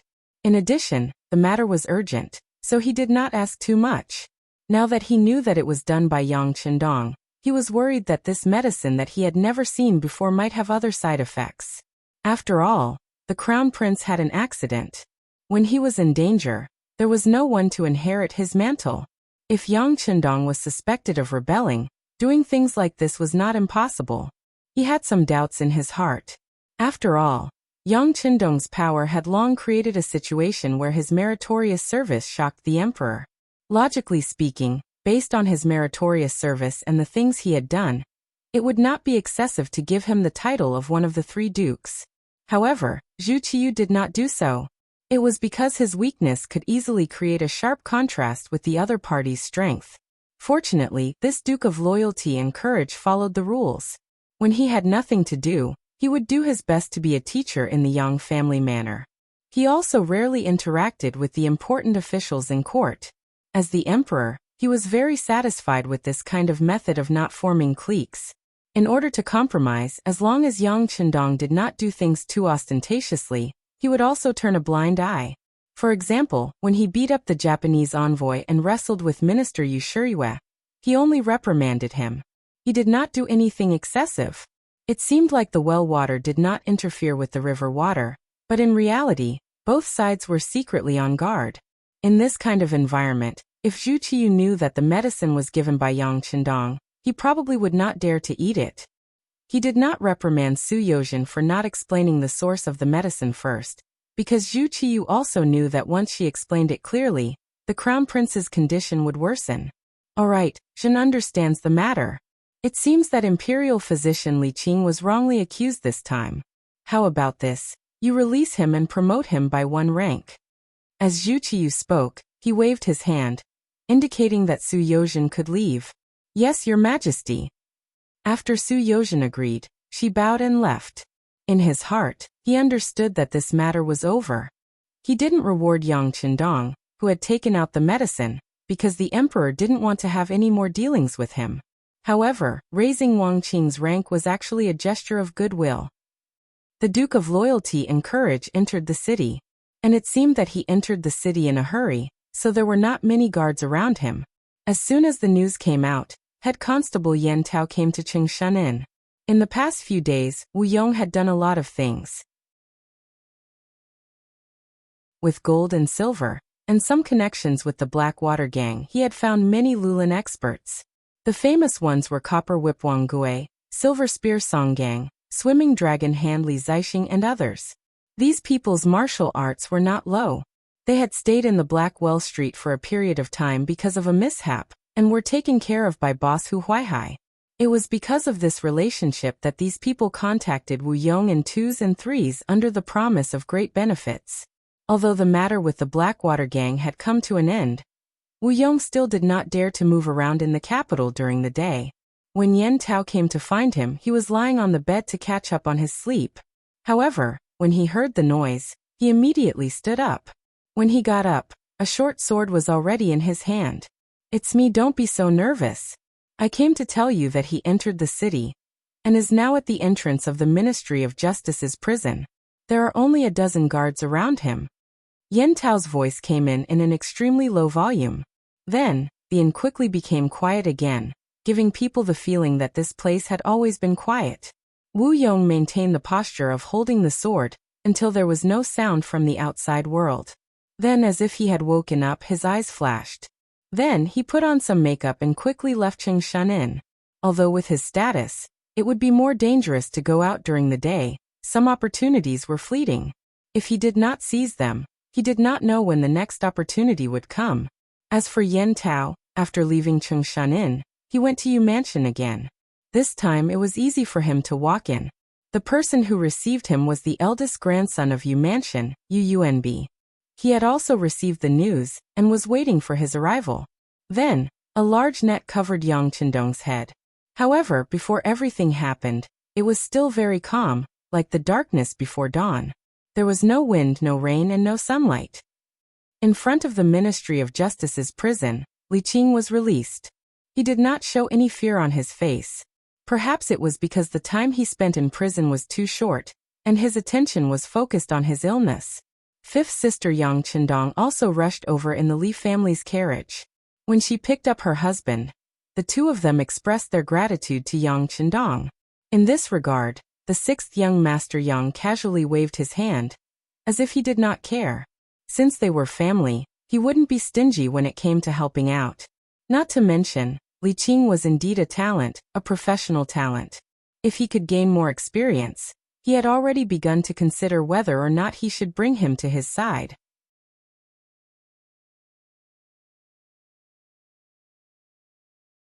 Chapter 320. After settling the matter, Yang Chendong naturally would not stay in front of the prison of the Ministry of Justice any longer. The carriage turned around and headed straight for the south of the city. Everything that happened here today was just a small interlude in Yang Chendong's eyes. It was not something to be taken seriously, but he did not know that there was a murderous plot waiting for him on the way back. The Yongding Gate was one of the gates that Yang Chendong used to return to the Yang village. They had passed through this place countless times, and even the soldiers of the 5 cities' warden's office were extremely familiar with this place. When they saw that one of the most luxurious carriages in the capital, they bowed from a distance to express the respect they felt for it. Every time this happened, the curtain of the carriage would be opened, revealing Yang Chendong's young, handsome and calm face. He nodded slightly, which could be considered as a greeting to the soldiers. Just this small action made countless soldiers extremely excited. Their eyes shone with excitement. Speaking of which, Yang Chendong still had some influence in the army, and it was not small before. Just like after defeating the Walla army, it was easy for him to infiltrate the army with his influence. But he did not do so. Originally, he walked the path of the elite. Although this way, the early development would be very slow. The advantage was that he had a solid foundation. Yang Chendong also believed that, with the passage of time, there would be a day when this army would grow stronger. At that time, it would be the time for them to rise to the top of the world. The carriage left the Yongding Gate and headed for the Yang village 15 li away. In front of them, a group of 100 people was waiting in formation. They were lying on the side of the road, holding their breath and waiting for something. They were dressed in different clothes, and many of them were not familiar with each other. But this did not prevent them from gathering here, because they had a common goal, and that was to kill the Duke of Loyalty of the Great Ming Dynasty. The people of the Lulin did not follow any rules. They might go berserk and kill people because of a sentence, but they might also fight because of a contemptuous look, or fight over meaningless disputes. It was because of this that they were even more terrifying. And now this group of terrifying people were gathered together. From this, it could be seen how powerful the person who attracted them was. That man was Wu Yong, the former second-in-command of the Blackwater Gang. He was lucky enough to survive. Back then, his mission was to ambush Yang Chendong halfway, but because he was detected too early, he failed in the end. This time, he took the same route as before, and even led these people to an ambush location not far from the previous ambush location. With this arrangement, he seemed to want to climb back up from where he fell. There were more than 100 heroes, all of them were Lulin people, and all of them had learned some martial arts. Among them, there were some who had made a name for themselves in Jianghu, such as Copper Whip Wang Gui, Silver Spear Song Gang, Roaming Dragon Hand Li Zixing, and so on. All of them had the ability to take on more than 10 people. If they were to encounter an ordinary man who relied on brute force, perhaps even 10 or 20 people would not be a match for them. Of course, Wu Yong was able to invite them because of the temptation of a large sum of money. Wu Yong said that after the matter was completed, the rewards would be very rich. However, at the same time, he also wanted to make a name for himself. In Jianghu, what mattered most was reputation and righteousness. The so-called reputation naturally referred to reputation and fame. Righteousness referred to the spirit of loyalty and righteousness that reached the clouds. Previously, during the bombardment of Blackwell Street, who knew how many Lulin people were killed? These people roamed Jianghu all year round, so it was impossible for them not to have 2 or 3 friends. For example, among these 100 people, there were some who came with the intention of avenging the death of their old friends. There were also some who came for fame. If they could kill the Duke of Loyalty and Courage of the Great Ming Dynasty, presumably, it would be awe-inspiring. From then on, their reputation in Jianghu would be even more resounding, and it would be easier for them to do things. With all kinds of thoughts, more than 100 people hid in the dense forest beside the road. Since they were experts who had learned martial arts, they naturally had the ability to hide and adjust their breath, so that from a distance, it was impossible to see anything wrong with this place compared to other places. Under everyone's expectant eyes, a luxurious carriage appeared, and a small guard team of more than a dozen people also appeared in everyone's line of sight. At this moment, an austere atmosphere unknowingly filled this dense forest. Affected by it, one's breathing unconsciously became heavier. If one's hearing was good, one would already be able to faintly hear the sound of slightly heavy breathing. The carriage approached from afar, 300 feet, 200 feet, 100 feet, 800 feet, 500 feet, 300 feet, 10 feet, 8 feet, 5 feet. As it got closer and closer, the faces of the guards could already be seen through the dense forest. Suddenly, a loud shout rang out, and then a figure seemed to descend from the sky. A long bronze whip smashed directly at the moving carriage. The wind was swift and the rain was like thunder. Under this blow, it had the power to wipe out 1,000 soldiers. Caught off guard, the roof of the luxurious carriage was hit heavily, and the whole body of the carriage seemed to be smashed a lot. However, because the body of the carriage was really sturdy, it was pierced with one blow.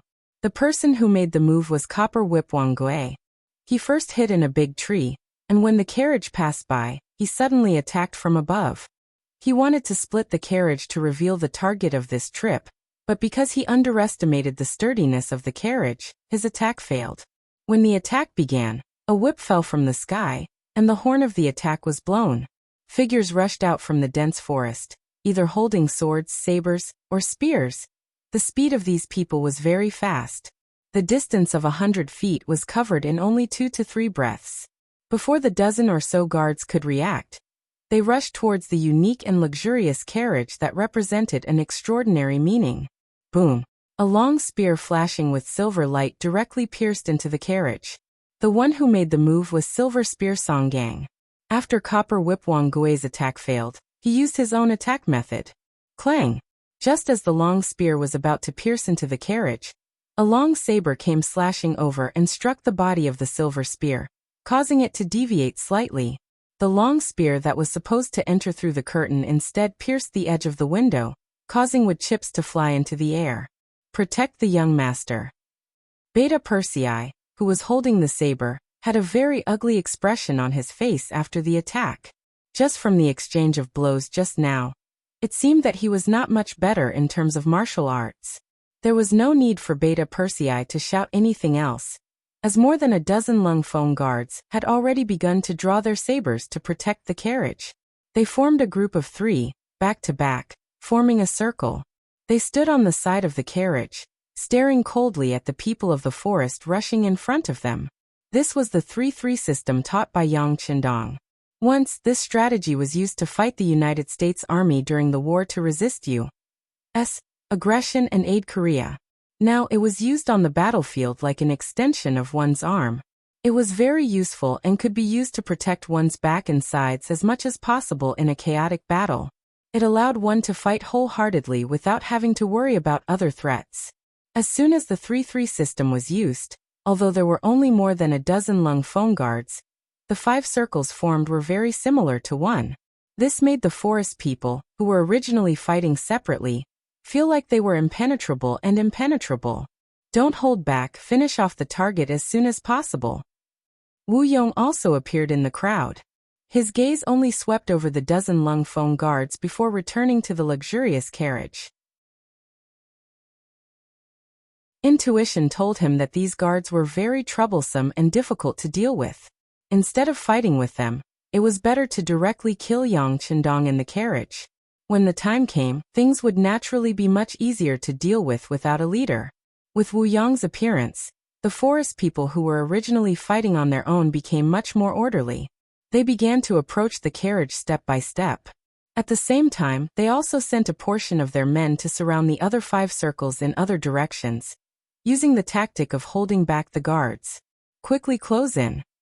Beta Persei saw that the opponents were closing in step by step, and shouted with a thunderous voice. His voice was already very loud to begin with, so this shout was like a sudden clap of thunder, directly shaking the ears of swimming dragon hand Li Zixing, who had just rushed over, to the point of buzzing. Li Zixing's footsteps were a little shaky because of this loud roar. Beta Persei, who used the roar similar to a lion's roar to disturb the enemy, immediately brandished his sword. He wanted to use this opportunity to cut down the people in front of him.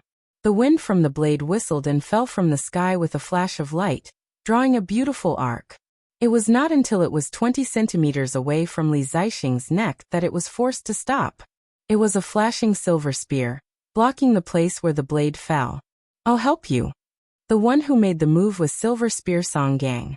Just like how Beta Persei blocked his spear from entering the carriage, this time he also blocked Beta Persei's killing move against Li Zixing. The blade was blocked, and there was a very crisp sound of weapons clashing. This also let Li Zixing know what had happened.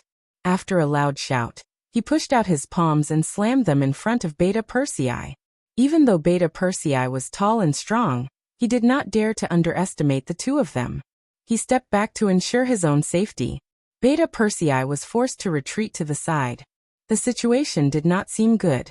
Even the other 15 members of the Cold Front were beginning to be separated. They were in a team of 3, and they were facing a team of more than 10 people. Under the advantage of several times the manpower, they were like small boats sailing in the sea, with the possibility of capsizing at any time. In a situation where a crisis could occur at any time, they really did not have the opportunity to take out their guns and fire. The Cold Front were separated, and Beta Persei was forced to retreat to the side, leaving the front door of the carriage wide open. Only a hanging curtain was left hanging there, indicating that he was still very mysterious. "Go open the curtain." Wu Yong came to the carriage with more than 10 of the forest's experts. When he thought of Yang Chendong's title as the war god, he did not know why, but at this moment, there was a trace of fear in his heart.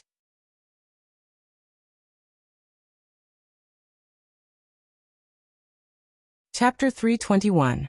The forest man pointed out by Wu Yong did not have so many taboos. Sometimes ignorance was blameless. He did not know how powerful Yang Chendong was, and was even a little excited that he could lift the curtain. Taking large strides forward, he placed the saber in his left hand and reached out his hand towards the area where the palanquin curtain was. Bang!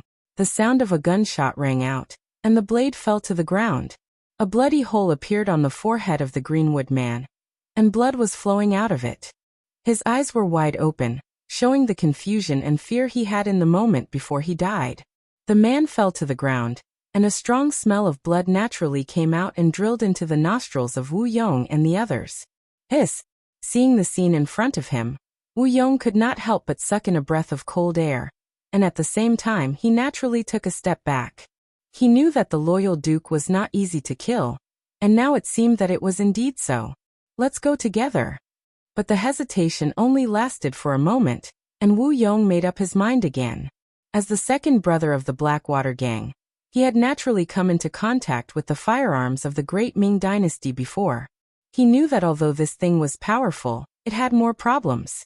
For example, it was only effective at close range, and it could only fire one shot at a time. But out of his cautious nature, he did not send people to try, but decided to swarm in. When the time came, how would the loyal duke, who only had one firearm, deal with it? Initially, the gunshot had indeed frightened everyone. They were still thinking about what to do next, but Wu Yong's voice had already sounded. When he heard that everyone was going to attack together, he suddenly became spirited again. Perhaps this was human nature. When one person was afraid to do something because of fear, the fear seemed to disappear when everyone was together. Under Wu Yong's encouragement, more than a dozen people were divided into 2 groups. They formed a semicircle and closed in on the luxurious carriage. All kinds of weapons flashed coldly, and they were ready to kill at any time. The scene in front of the carriage made Beta Persei and the 15 Lung Feng brothers anxious. They tried to get closer, but they were all blocked by the forest people who had the advantage in numbers. Among them, Beta Persei had rushed too fiercely and did not take care of his own defense. His shoulder was hit by Li Zixing's swimming dragon hand, and his entire left arm felt numb. This was because he had been training for many years. If it was an ordinary person, they would not be able to fight back after being hit by this palm. No one could come to help. Yang Chendong, who was in the carriage, seemed to have fallen into a desperate situation. At least, that was what Wu Yong thought. In his opinion, Yang Chendong was only in his early 20s. Even some of the martial arts grandmasters and famous big shots would find it very difficult to rush out when facing a dozen or more opponents. Big brother, third brother, this brother is going to avenge you. Wu Yong muttered in his heart. His eyes were filled with murderous intent. At this moment, it was as if he wanted to chop off Yang Chendong's head as a sacrifice for his brothers. The forest people approached step by step. The nearest person was already within arm's reach of the carriage's curtain. That person held the long sword in his hand and swung it forward.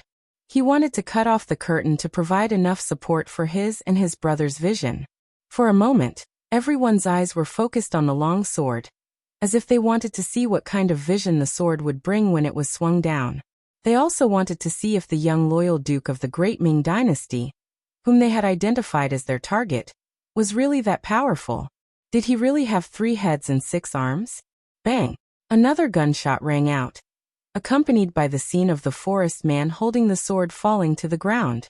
This gunshot also caused the other forest men to involuntarily take a step back. Obviously, they were very wary of this flintlock. Don't be afraid. He only has 1 flintlock. If we attack together, he won't be able to do anything. Wu Yong saw that the morale of his men was shaken, so he immediately shouted loudly. As he looked around, he saw Copper Whip Wang Gui and the others besieging a 3-man cold vanguard squad. Under the wave of the Copper Whip, the 3-man squad was indeed in a very difficult situation. There were even different wounds on the 3 men's bodies. However, the formation was really special. At the very least, it was useful for defense. It actually caused the forest men, who outnumbered them by several times, to be unable to find a suitable opportunity to attack in a short period of time. Since it didn't work immediately, Wu Yong shouted loudly, "Brother Wang, please come help." "Oh, how is it? Why hasn't the carriage been opened yet?" Wang Gui, who was attracted by the shout, stood beside Wu Yong. His voice seemed to be concerned, but in reality, it was filled with a sense of superiority. He was thinking about the uselessness of these people. With so many people, they couldn't even deal with a stopped carriage. It was really difficult to look up to them. "Yes, it hasn't been opened yet. It seems that we still need Brother Wang's copper whip." Wu Yong was very good at manipulating people. Naturally, he could see Wang Gui's arrogance. However, it didn't matter. He would just satisfy the other party. At most, he would say a few nice words. It wasn't like he would lose anything. Sure enough, after hearing Wu Yong's flattering words, Wang Gui laughed heartily. "Fine, since Brother Wu has said so. Then I have no choice but to make a move. Come, all of you get out of the way. Watch me directly shatter that curtain." Wang Gui, who was laughing, placed the 7-section copper whip on the ground. The other forest men also tactfully retreated to the side. The power of the 2 spears was truly frightening. They couldn't figure out what was inside the carriage, and they didn't even know when to dodge at the crucial moment. It was better to let Wang Gui use his copper whip to lift the curtain. The forest men obeyed and retreated to the side. However, from the way they stood, they still faintly surrounded the carriage. It seemed that they were only waiting for their field of vision to widen, so that they could charge forward and finish off their target. Under everyone's gaze, Wang Gui raised his right arm. The veins on his arm were already bulging at this moment. The 7-section copper whip followed a loud whistling sound as it smashed towards the huge curtain of the luxurious carriage. As expected of the copper whip, this time, Wang Gui's attack was very accurate. With just one strike, it hit the horse curtain. With a twist and a pull, the originally heavy curtain flew up along with the copper whip. At this moment, the figure of the person in the luxurious carriage was clearly imprinted in everyone's line of sight. A green robe with a calm face. There wasn't the slightest hint of nervousness or urgency from being surrounded. This was the first impression that Yang Chendong gave everyone. As expected of the Duke of Loyal and Courageous, Wu Yong had once been fortunate enough to see Yang Chendong on the street. Although it was still far away, he could still recognize him. At this moment, when he saw that the person in the carriage was the target that he wanted to take his life, he couldn't help but excitedly shout out. Just as Wu Yong's shout fell, Yang Chendong in the carriage sighed. "That's right, I am the Duke of Loyalty and Courage. However, I don't know what enmity I have with you. Why must you take my life? You've killed countless people. Do I need a reason to kill you? At this moment, Wu Yong really wanted to tell Yang Chendong how his big brother and third brother were killed. However, considering that a long delay might lead to trouble, he decisively chose to give up. Instead, he held a ghost knife in his hand and pointed at Yang Chendong. Kill him. Whoever kills him will be rewarded with 1,000 taels of silver. 1,000 taels of silver was enough for an ordinary family of 3 to live for the rest of their lives. Even for the forest people who spent money extravagantly, it was a huge sum of money. As the saying goes, people die for wealth. As the shout fell, 4 or 5 figures had already rushed out. Their target was Yang Chendong, who was sitting in the carriage. They could already see clearly. Kill. The 5 figures shouted in unison. It seemed like they were cheering for themselves, but also seemed like they were raising their voices. Sigh, you're forcing me to kill. In the carriage, Yang Chendong sighed softly. Then he took out his hands that were hidden under his green robe. At the same time, he also took out a machine gun used by the 9th Squad. With the great warehouse in hand, the world is mine. How could Yang Chendong, who could enter the great warehouse at any time and take out all kinds of new weapons, be afraid of these unorganized, so-called heroes of the forest in front of him? These people had no discipline. When there were benefits, they would often rush up like a swarm of bees. When there was danger, they would often run away without a trace. Against such opponents, as long as he could suppress their morale, it would be much easier to deal with what came next. In Yang Chendong's eyes, these people were not even as good as a well-trained army. At least, when the general gave the order, these soldiers would charge even if they knew that they would die. That might be a headache for him, but these forest people in front of him, this motley crew, really did not mean anything in his eyes. With a look of contempt in his eyes, he pulled the trigger with his right index finger, and the sound of firecrackers rang out. Bang bang bang. Bang bang bang. It was as if someone was welcoming a bride, and the sound of firecrackers rang out non-stop. Following the sound of gunfire, in reality, the first 5 Greenwood warriors who rushed over had blood-red flowers appear on their bodies. Then, like dominoes, they fell to the ground one by one. What is this? Wu Yong and the others, who did not understand the details, and did not even know what an advanced igniter was, were dumbfounded. Previously, Wu Yong thought that since Yang Chendong could lead the army to repel Walla's attack, he must be someone with some ability. However, his ability should be mainly reflected in his intelligence, just like his position in the Blackwater Gang, where he was a strategist and played the game of strategizing. However, in terms of skills, perhaps this young loyal duke had also learned martial arts, but after all, he was too young and should not have any deeper attainments. This was also because Wu Yong overestimated Yang Chendong enough, which was why he brought more than 100 people to besiege him. With nearly 10 times the number advantage and a sudden attack, no matter how one looked at it, they would not fail. But now, when the gunshots rang out continuously, seeing his brothers fall to the ground one by one, he finally realized that he had underestimated this loyal duke of the great Ming Dynasty.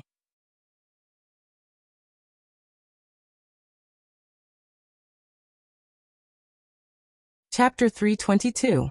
A volley of bullets shot out, and the first row of 5 Greenwood warriors closest to the carriage fell to the ground with their eyes wide open, as though they were unable to rest in peace. Yang Chendong smacked his lips and shook his head. I already said you guys forced me to kill. Since I've already killed, I'll continue to kill. Suo Chendong seemed to be looking for an excuse for himself. After he finished speaking, he raised his gun and aimed it at the other forest warriors surrounding the carriage. Run! Wu Yong immediately noticed that the pitch-black muzzle was raised. Out of instinct, he shouted to run, but his body took the initiative to hide behind Copper Whip Wang Gue. This person's stature was similarly tall, and could be Wu Yong's first shield. Not everyone had Wu Yong's intelligence. The moment the continuous gunshots rang out, who knew how many people were completely dumbfounded? The sudden appearance of a firearm that wasn't a firearm, and a concealed weapon that wasn't a concealed weapon, and possessed such great lethality. For a moment, many people's minds became blank. When Yang Chendong raised his gun and fired again, they were like fixed targets, allowing the bullets to hit their bodies. They didn't even know how to dodge. Continuous gunshots rang out, and the 5 forest warriors closest to the carriage fell to the ground with blood all over their bodies. Then the muzzle shifted, and the black muzzle once again spewed out a red light, aiming at those forest warriors who were still in a daze and at a loss of what to do. The copper whip was propped up on the ground, and Wang Gui's old face was already wrinkled together. He had roamed the underworld for more than 30 years, and believed that he had seen and heard many things, but everything that happened in front of him was still beyond his imagination. He never even thought that there would be such a thing today. When Yang Chendong moved the gun towards him, he was still standing there in a daze. Then gunshots rang out, and Wang Gui, who had been shot 3 times in the chest, naturally fell backward. But he only fell backwards and didn't really fall down. Wu Yong, who was hiding behind him, supported him. So, a dazzling firework soared into the sky, which was suddenly released from Wu Yong's hand. He thought of what Yin Tao had said to him. If things were difficult, he still had a backup plan. At that time, he could catch the Duke of Loyalty in one fell swoop. Previously, he had almost forgotten about this matter. Now that he didn't know if the fireworks would have any effect, he could only wait for the results. It didn't matter if he died, but if he couldn't kill Yang Chendong, even if he died, he wouldn't have the face to see his big brother and third brother. With Wang Gui dead, the Greenwood man who was walking in front of the carriage and preparing to attack also woke up and began to rapidly retreat. In this regard, Yang Chendong did not chase after them, nor did he shoot. Instead, he looked at these people nervously, as if he would not shoot if they did not force him. The moment the gunshots rang out, Beta Persei also took the opportunity to withdraw from the battlefield. He avoided the entanglement of Silver Spear Song Gang and Dragon Hand Li Zixing, and returned to the carriage. The other 5 3-man teams were also moving closer to the carriage, with a look of vigilance on their faces. Why did he stop fighting? Silver Spear Song Gang walked to Wu Yong's side, and asked with a frown when he saw the bodies of more than a dozen of his companions on the ground. Maybe there aren't many bullets left in his gun. Wu Yong shook his head and said in an uncertain tone, "Then what are we waiting for? Since there aren't many bullets left, let's just swarm him and see how many of our brothers he can kill." Dragon Hand Li Zixing had a ruthless expression on his face. Obviously, as a famous master in Jianghu, it would be too embarrassing if they couldn't even kill a target of more than a dozen people with the power of hundreds of people. As soon as Li Zixing finished speaking, he received a few supercilious looks. It was as if they wanted to charge at him. Although it was true that these people were from the Jianghu, they were also known as the heroes of the forest by others. Some of them had even committed murder, giving people the impression that they were extremely vicious. However, there was one thing that could not be changed, and that was that they were still very afraid of death deep down in their bones. Otherwise, they could have swarmed him together instead of fighting and probing him. After speaking, Li Zixing knew that everyone was looking down on him, so he didn't speak anymore with a red face. After all, his words just now were a bit impulsive. It was normal for him to receive supercilious looks from others. On the other hand, Silver Spear Song Gang couldn't help but ask, "Brother Wu, then what are we doing here?" "Waiting." This time Wu Yong's tone was incomparably firm. Just now, the signal of fireworks had been released. Next, it was time to see what Yin Tao's backup plan was. He hoped that it wouldn't disappoint him. Wu Yong and the others didn't run. They just fled and didn't fight. They just faintly formed a fan and blocked the way. In this regard, Yang Chendong and the others didn't charge or retreat, nor did they shoot. It was as if they were waiting for something. The only difference was that Wu Yong's expression was relatively calm. Under Yang Chendong's calm appearance, there would occasionally be a hint of anxiety in his eyes. Time passed by minute. After about a quarter of an hour, a heavy sound came from the ground. The first thing that resonated was the sudden neighing of the war horses pulling the luxurious carriage. A group of horses is coming. The sudden movement caused the two sides to become restless. Everyone couldn't help but look in the direction of the capital, wanting to see who was coming. Some of the mercenaries were even prepared to run. They were just here to earn some extra money. They didn't want to lose their lives here.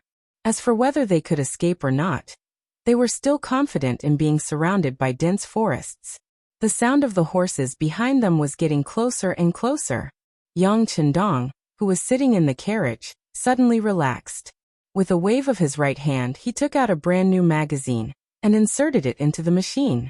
Not only him, Beta Persei and the other 15 members of the Cold Front also took out the spears on their backs and began to check their equipment. All these movements were so skillful and natural. Wu Yong suddenly had a bad feeling when he saw the way they acted, as if there was no one else around. Could it be that the other party has something to rely on? Or is it that while I'm waiting, the other party is also waiting? This thought only flashed through Wu Yong's mind for a moment before disappearing. In the end, he knew too little about firearms. If it had been an opponent like Shi Heng, he would have already fled to God knows where the moment the squad opened fire with the machine gun. Wu Yong, who still had the advantage in numbers, was still hoping that this group of horses might be reinforcements from the loyal Duke. Otherwise, why would the other party be so calm? However, he didn't know what the other party would do after he released the fireworks. The two sides were still in a standoff. The outline of the horse group behind them was gradually becoming clearer. After some time, it finally appeared in front of everyone. It was a group of horses dressed entirely in black. From a distance, it looked like there were about 50 of them. In ancient times, war horses were very rare and expensive, especially in the Central Plains. Most of the war horses needed to be purchased from the northern grasslands. As time passed, the price would often increase by a few times. To be able to take out 50 war horses at once, it was obvious that this person's identity was extraordinary. Haha, they're all here. The horse group was getting closer and closer, until they stopped about 100 steps away from Yang Chendong. At this distance, it was already within the range of an arrow. At that time, an arrow could be shot about 130 steps away. At this distance, even an ordinary bow and arrow could have a considerable lethality. At such a close distance, the carriage might only need to charge down and tear Yang Chendong and the others to pieces. The leader of the horse group, who was actually a young man, seemed to know this result and reason. He laughed heartily. Yang Chendong narrowed his eyes for a moment when the person greeted him so enthusiastically. Obviously, he didn't recognize the other party. It was only when Yang Er leaned forward and whispered something that he nodded as if he suddenly realized something. So it's young Master Yu. I really didn't expect that the person behind today's big battle was actually you? The person who came was Yu Yuanbi, the eldest grandson of Minister Yu Shiriyue of the Ministry of Justice. He was also the backup that Yen Tao mentioned. That day, Yen Tao went to the Yu mansion to seek an audience with Minister Yu. He said that Wu Yong wanted to deal with Yang Chendong. As one of the chief constables, how could Yen Tao not know about the enmity between Minister Yu and the Duke of Loyalty? Even the third young master, Yu Xiong, had died because of this. This was an irreconcilable enmity. Perhaps Yen Tao knew that it was unrealistic to rely on Wu Yong to deal with Yang Chendong. Or perhaps he was optimistic about Yu Shiyue's position and wanted to climb up. In short, he told him everything about Wu Yong. He even made another decision. Even if Minister Yu did not want to deal with Yang Chendong, he could also kill Wu Yong and send his head to Minister Yu. This could be considered a merit. However, how could Yu Shiyue not see that there was a death feud between him and Yang Chendong? Because his grandson, who was the third in line, had been executed, many officials in the Ministry of Justice looked at him differently now. There was also the newly promoted left assistant minister, Su Yozhen, who took advantage of this to gain a lot of power. The Ministry of Justice was no longer in the era where he had the final say. All of this was because of Yang Chendong.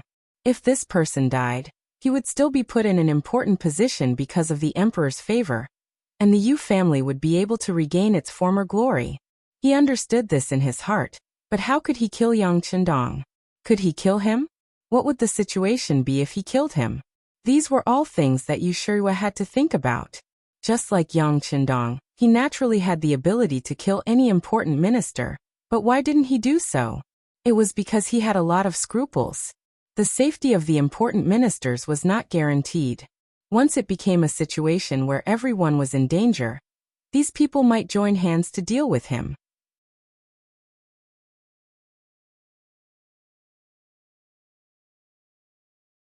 Chapter 323. After all, officialdom had its own rules. You could use open schemes, or even framing and framing. However, you couldn't directly go up to someone's door. That would only show that you were rude and had no standards. More importantly, this kind of straightforward method was not what scholars liked. It would be looked down upon by everyone, and everyone would be on guard against it. If that happened, it would be difficult to develop any further. When the opportunity was right, everyone would be in danger, and it was not impossible for them to gang up on him. However, was Yang Chendong a scholar? He wrote a good poem, and was very talented in music.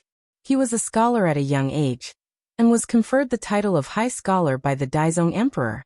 He even opened his own school, and was a descendant of one of the three Yangs. It seemed that no matter his background or experience, he could be considered a member of the literati.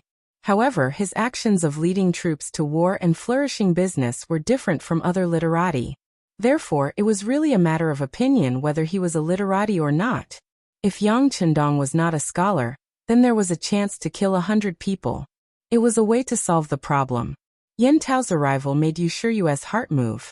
However, the other party was only a small official, so he left the matter to his eldest grandson Yu Yuanbi. Firstly, it could be used to train him. Secondly, if something really happened, he could hide behind him and help clean up the mess.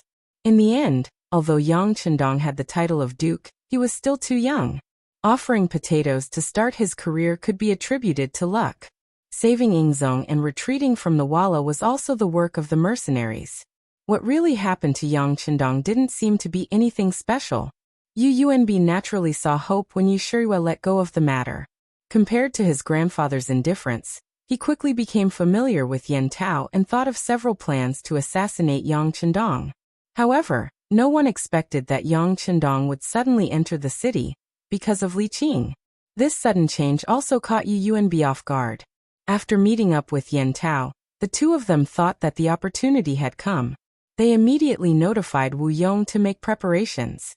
Yu Yuanbi, on the other hand, went to the embroidered uniform guards and found an expert who was close to him. If things didn't go well, he would be the backup attack. However, no one knew that because he wanted to make things perfect, he gave himself away. Coincidentally, when Yu Yuanbi was mobilizing his troops, he was discovered by Tang Tong, who was sleeping in his room. He vaguely heard his colleagues say that young Master Yu invited him to the south of the city. Tang Tong, who was still in a daze, jumped up. The relationship between the Duke of Loyalty and the Minister of the Ministry of Justice was not good. Everyone in the court knew that there was a great enmity between them. Even some of the people below had heard some rumors. As a member of the embroidered uniform guard, Tang Tong's master. Not only that, his life was saved by Yang Chendong, so he naturally paid more attention to his benefactor's matters. When Tang Tong heard the news, he got up, put on his clothes, and went straight to a tea house outside the embroidered uniform guard's residence. He knew that the owner of the tea house was a spy under the Duke of Loyalty. Thus, after Yang Chendong left the Yongding Gate, people from the security bureau caught up with him and gave him information. After getting the information in advance, Tiger's Man and Beta Persei advised him to stop and wait until he returned to the city to transfer Commander Tung Shan's Lung Feng and the Security Bureau's Wolf Feng action team before returning to the Yang village. However, all of this was rejected by Yang Chendong. In his words, it was a blessing, not a curse. Not to mention, they had already gotten the information in advance. They only needed to prepare more, and there would be nothing to worry about. Since they wanted to deal with him, he naturally had to fight back. In order to prevent others from making irresponsible remarks, he needed irrefutable evidence. Thus, there was the scene in front of him, where Yang Chendong, Yu Yuanbi, and Wu Yong met. At this moment, Yang Chendong, who was surrounded from two sides, didn't seem to be in a good situation. Especially when Yu Yuanbi smiled and waved his hand. The 50 elite cavalrymen he brought all took out exquisite military bows and crossbows. It almost sealed the opponent's victory. Military bows and crossbows not only had a long range, but were also relatively accurate. The cost of such things wasn't low, and often only the most elite troops were equipped with them. But now they actually appeared behind Yu Yuanbi. When Yang Chendong saw this scene, His expression changed slightly. What a powerful method. I don't think you have this ability. It must be your grandfather who helped you. After all, to be able to take out such a good bow and crossbow, the average Ministry of War official's ability would be insufficient. Only those above the 4th rank could barely do it. Haha, you don't have to worry about that, Duke of Loyalty and Courage. UUNB laughed proudly. I've long heard that Duke of Loyalty and Courage can kill people with a wave of your finger, and repel the Walla army with a wave of your hand. But I don't know how you're going to solve such a small situation today. Or can you still wave your hand and conquer the world? Oh, are you interested in this matter? Yang Chendong's voice came out in time. The tension on his face eased a lot, and he looked at UUNB with interest. Originally, UUNB wanted to use this opportunity to ridicule Yang Chendong. It had been proven that those things were done by the mercenaries in private. He just waved his hand.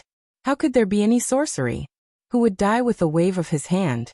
UUNB wanted to ridicule him, but now Yang Chendong actually accepted it. It seemed that he still wanted to show off. This made UUNB have a bad feeling in his heart. But soon he shook his head and threw the uneasiness in his heart to the back of his mind. This operation was so sudden that even he didn't prepare in advance. How could Yang Chendong know about it? He must be saying this to scare him. Yes, to scare him. As if seeing through Yang Chendong's plot, UUNB laughed. What a Duke of Loyalty and Courage. Are you still thinking of stalling for time at this time? Come on, get ready. UUNB should have been afraid, but Yang Chendong's expression was too calm, giving UUNB an extremely bad feeling. He wanted to get this matter over with as soon as possible. Following his shout, Wu Yong and the other mercenaries also raised the weapons in their hands. The mercenaries who had been frightened by the gunshots a moment ago were reinvigorated by UUNB's arrival, and those exquisite crossbows. They might not have been able to face difficulties head-on, but they had no problem beating down a drowning dog. Why don't you believe me? Seeing that UUNB was about to lose control and make a move, Yang Chendong shook his head slightly, and casually extended a finger. If Hu Yen and the others were here, they would have definitely noticed that this gesture was very similar to the one he had used to point at the traitor eunuch Xi Ning on the walls of the capital. It was also this finger that caused UUNB, who was still riding on his horse, to feel pain all over his body. He fell off his horse with a plop. UUNB fell off his horse with a casual finger strike. At this moment, the other black-clothed men were all stunned on the spot.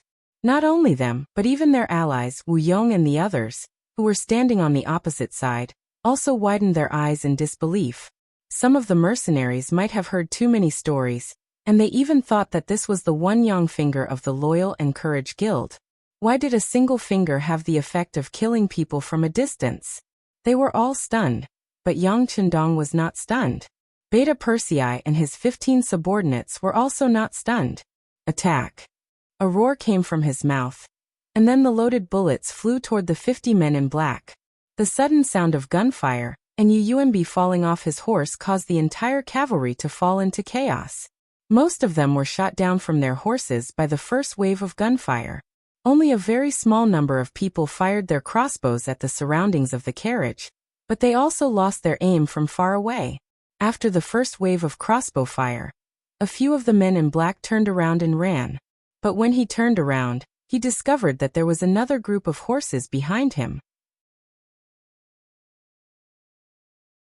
Although there weren't many of them, the leader was none other than Hu Mang. They held a black Type 95 submachine gun in their hands and attacked head-on. No matter how powerful a cold weapon was, when faced with a hot weapon from a distance, the advantage would be lost. The so-called experts in TV shows and movies could soar into the air and dodge bullets, but that was pure nonsense. Such a thing might happen, but it was usually because the shooter's marksmanship was not good enough. But those who could follow Yang Chendong were all elites of the cold front. To be able to become a qualified cold vanguard, which one of them hadn't been fed countless bullets to become one. The munitions factory in Crimson City could already produce enough bullets. If they could not reach the level of a sharpshooter, then they did not have the right to call themselves cold front. With the appearance of Tiger Mane and the First Guard Captain Chiu Vi, It was destined that none of the men in black would be able to escape. Yang Chendong and the others gave up on the battlefield and turned to look at Wu Yong and the others. The moment the gunshots rang out, Wu Yong and the others were already scared out of their wits. If Yang Chendong was the only one with a gun, they could still fight. After all, firearms were not things that could be fired forever and needed to be reloaded. This was their chance to charge and attack. But when they saw that it was not only Yang Chendong, but the other brothers also raised their guns and fired, and spat out red flames, the last bit of hope in their hearts disappeared. Everyone wanted to escape and leave this place. They did not want to be enemies with these unknown firearms in the future.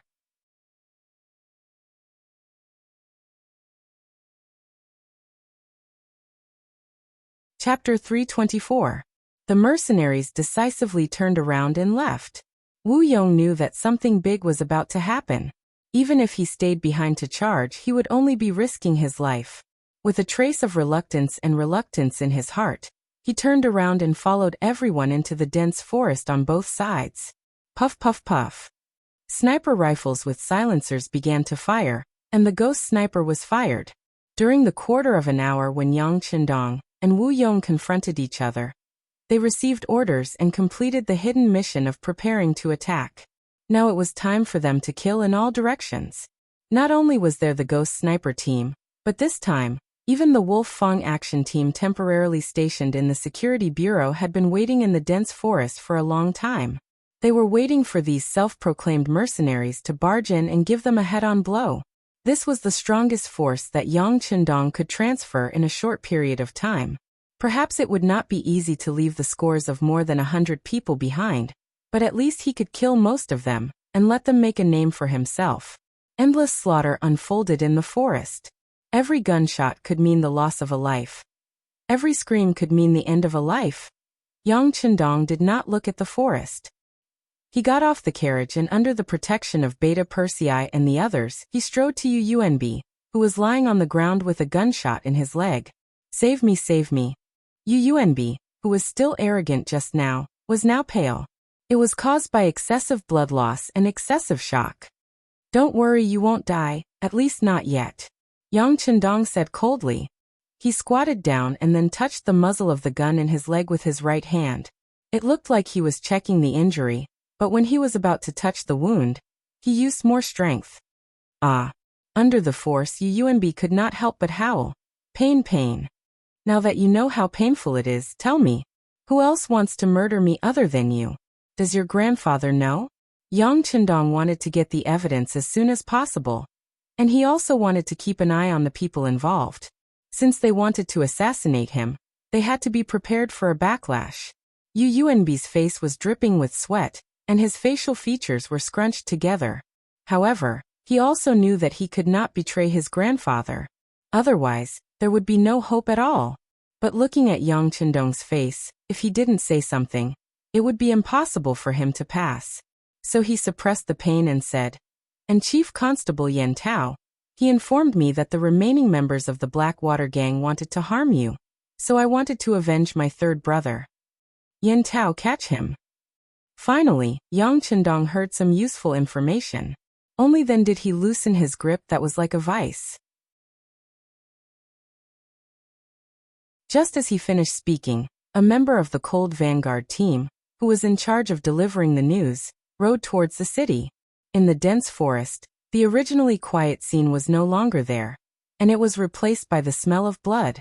Just as Yang Chendong had expected, under their hasty preparations, they did not manage to take down all of the forest men. About a dozen of them managed to escape. Among them, the leader, Wu Yong, and Li Zixing, the Dragon Hand, managed to escape amidst the chaos. On the other hand, Silver Spear Song Gang and the others were killed by Lung Feng in the forest. The noisy official road quickly regained its tranquility. Tiger's Mane and the others even got some water to do a simple cleaning. From afar, it looked as if nothing had happened. But in reality, a dark cloud was looming over the capital. Yan Tao was on duty today. But even so, he was distracted. Even when some of his subordinates came to report on their work, he did not know what they said. Finally, it was time for dinner, and he could finally take a break. He changed into an ordinary cloth robe, and walked out of the Ministry of Justice's yamen. Just as he left the street and was about to go to the U residence to ask for clarification, his intuition told him that he was being followed.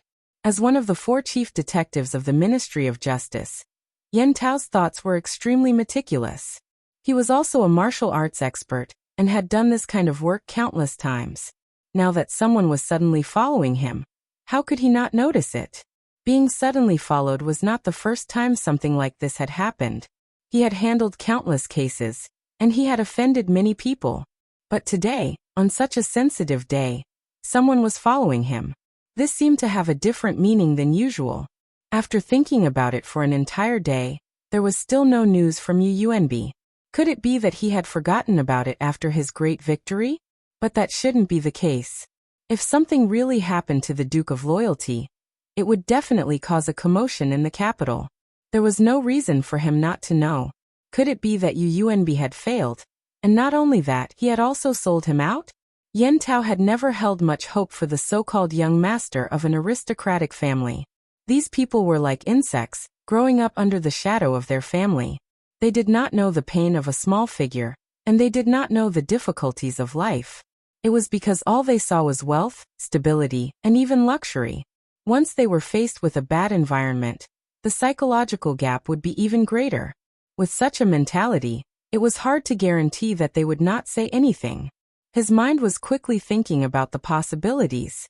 If that was the case, then the person who sent the person should be the Duke of Loyalty's subordinate. He could not help but feel a chill in his heart, but his footsteps did not stop at all. He continued to walk toward his original destination, the Yu Mansion. Whether the person was sent by Yang Qindong or not, this trip to the Yu Mansion had to be made.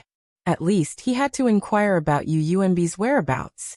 If he was safe at home, then he would be safe. On the other hand, if something happened to him, then the identity of the person behind him would be revealed. With this thought in mind, Yen Tao walked forward as if he hadn't noticed anything. After a few streets, he came to the side door of the Yu Mansion. There were servants guarding there. Naturally, they were already familiar with the chief of detectives and opened the door to let him in. The tail behind him stopped at this point. However, he did not leave. Instead, he continued to stare at the door, waiting for Yen Tao to come out. Then, when the sky was dark, he would naturally take action to subdue the other party when there was a suitable opportunity. In the Yu Mansion, the lights in the main hall were on. When Yen Tao arrived, he saw the gloomy face of the Minister of Justice, Yu Shiyue. "Greetings, Minister." Yen Tao entered the door and knelt on one knee. "Get up. What's the situation? Why hasn't Yunbi returned home yet?" As soon as Yu Shiyue spoke, Yen Tao had an extremely bad feeling in his heart. Yang Village. In the basement, Yunbi was simply treated and tied to a wooden frame. Opposite him, Yang Qindong sat on a wooden chair and looked up at this person with interest. He admired this young man who had the courage to kill him, but at the same time, he wanted to scold him for his stupidity.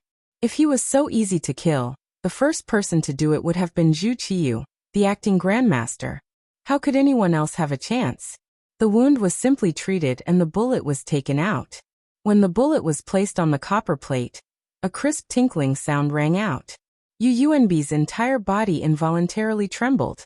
This also made his divine sense seem to have sobered up a lot at this moment. "How is it? Is it very painful?" "Sai, life is like this. There is always some pain to let a person see the truth more clearly. Just like what you did today, it was like a mantis trying to stop a chariot. I really don't know what you were thinking. Did you think that you could kill me just because you brought some light cavalry and some crossbows? People always have to pay the price for their actions. Now that you've been captured, your life is in my hands. Can you say something? Perhaps I'll even consider giving you a quick death. How about it?" Yang Qindong spoke unhurriedly, as if he was criticizing the other party. He was also amazed by the other party's actions, or perhaps he was calling him stupid. However, it wasn't until the last sentence that his true intention was revealed. However, after this sentence, one could see that Yunbi's expression had clearly become much uglier. If he said that he would give him a quick death, Wouldn't that mean that he would die regardless of whether he said it or not? Of course, he didn't want to die. He had a grandfather who was a minister and was now a sixth-rank official in the imperial court. He was also young and could be said to have a bright future. How could he die? He didn't know what kind of darkness he would experience after death. Everything he had now would end, and he would lose it all.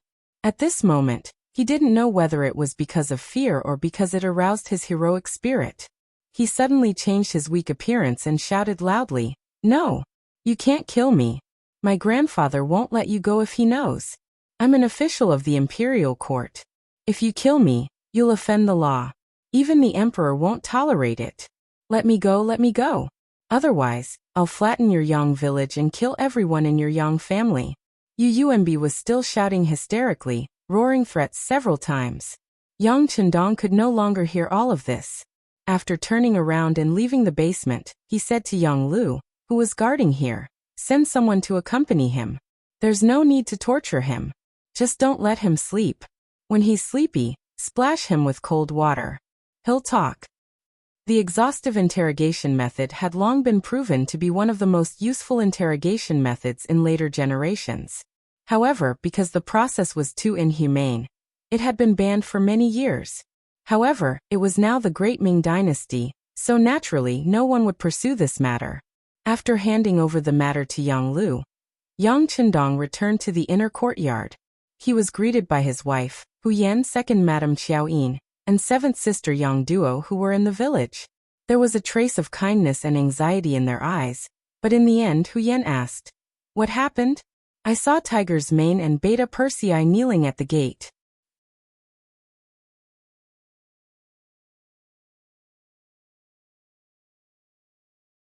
Chapter 325. It's fine. Yang Chendong showed an extremely bright and clean smile. It's just a small matter. They willingly accepted the punishment. By the way, what delicious food did you make today? Ask someone to bring it out. Lu Lang will have dinner with you in a while. Knowing that Yang Chendong intended to send them away, Hu Yan and the other two girls still wanted to say something, but considering that the man had to do great things, they all obediently nodded and followed Hu Yan to the kitchen. When Xiaoyin walked past Yang Chendong, she said in a mosquito-like voice, "Don't be too harsh." Yang Chendong could not help but smile. Among the girls, only Xiaoyin had trained with him in cold front before, so she naturally knew his methods. For this reason, it was normal to have such worries. It was just that Beta Persei's performance today was really disappointing. If they had not received the news in advance and made some preparations, it was hard to say what the result would have been. Learning from the mistakes of others, there were some problems that needed to be properly discussed. At the gate in front of the inner courtyard, there were several rows of people kneeling in neat rows. This might be the benefit of strict training. Even when they were kneeling, they were so neat that no one could find any fault with it. The runners were led by Tiger's Mane and Beta Persei. Behind them were the First Guard Team's Captain Xiao Vi, the Wolf Fong Team's Captain Tai Hu, and the Ghost Sniper Team's Captain Bai Zhua. The third row was the team members under these people, the elites of Cold Front. These people were all members of Cold Front who participated in today's operation. Although time was a little short, they were prepared. However, some people still managed to escape. For this matter, without waiting for Yang Chendong to say anything, Tiger's Mane and the others took the initiative to kneel here and beg for forgiveness. When Yang Chendong walked out of the gate, Tiger's Mane and the others raised their heads, but when they saw Dong Shuai's expression, they quickly lowered their heads. Many of these people were personally taught by Yang Chendong, and some were trained according to his principles. They could all be considered as his students. As a teacher, he usually tried his best to maintain a friendly side. However, no matter what he did, due to the difference in status, there was always a gap between Yang Chendong and the rest. Perhaps this gap wasn't that big. In fact, it was very small. However, the gap still existed. No one dared to ignore this point, and no one dared to deny it. Now Yang Chendong's expression was only slightly unpleasant, but Tiger's Mane and the others were so frightened that they lowered their heads like children who had done something wrong, waiting for the adults to punish them. Time seemed to have stopped at this moment. For more than 10 breaths of time, Yang Chendong didn't say a word.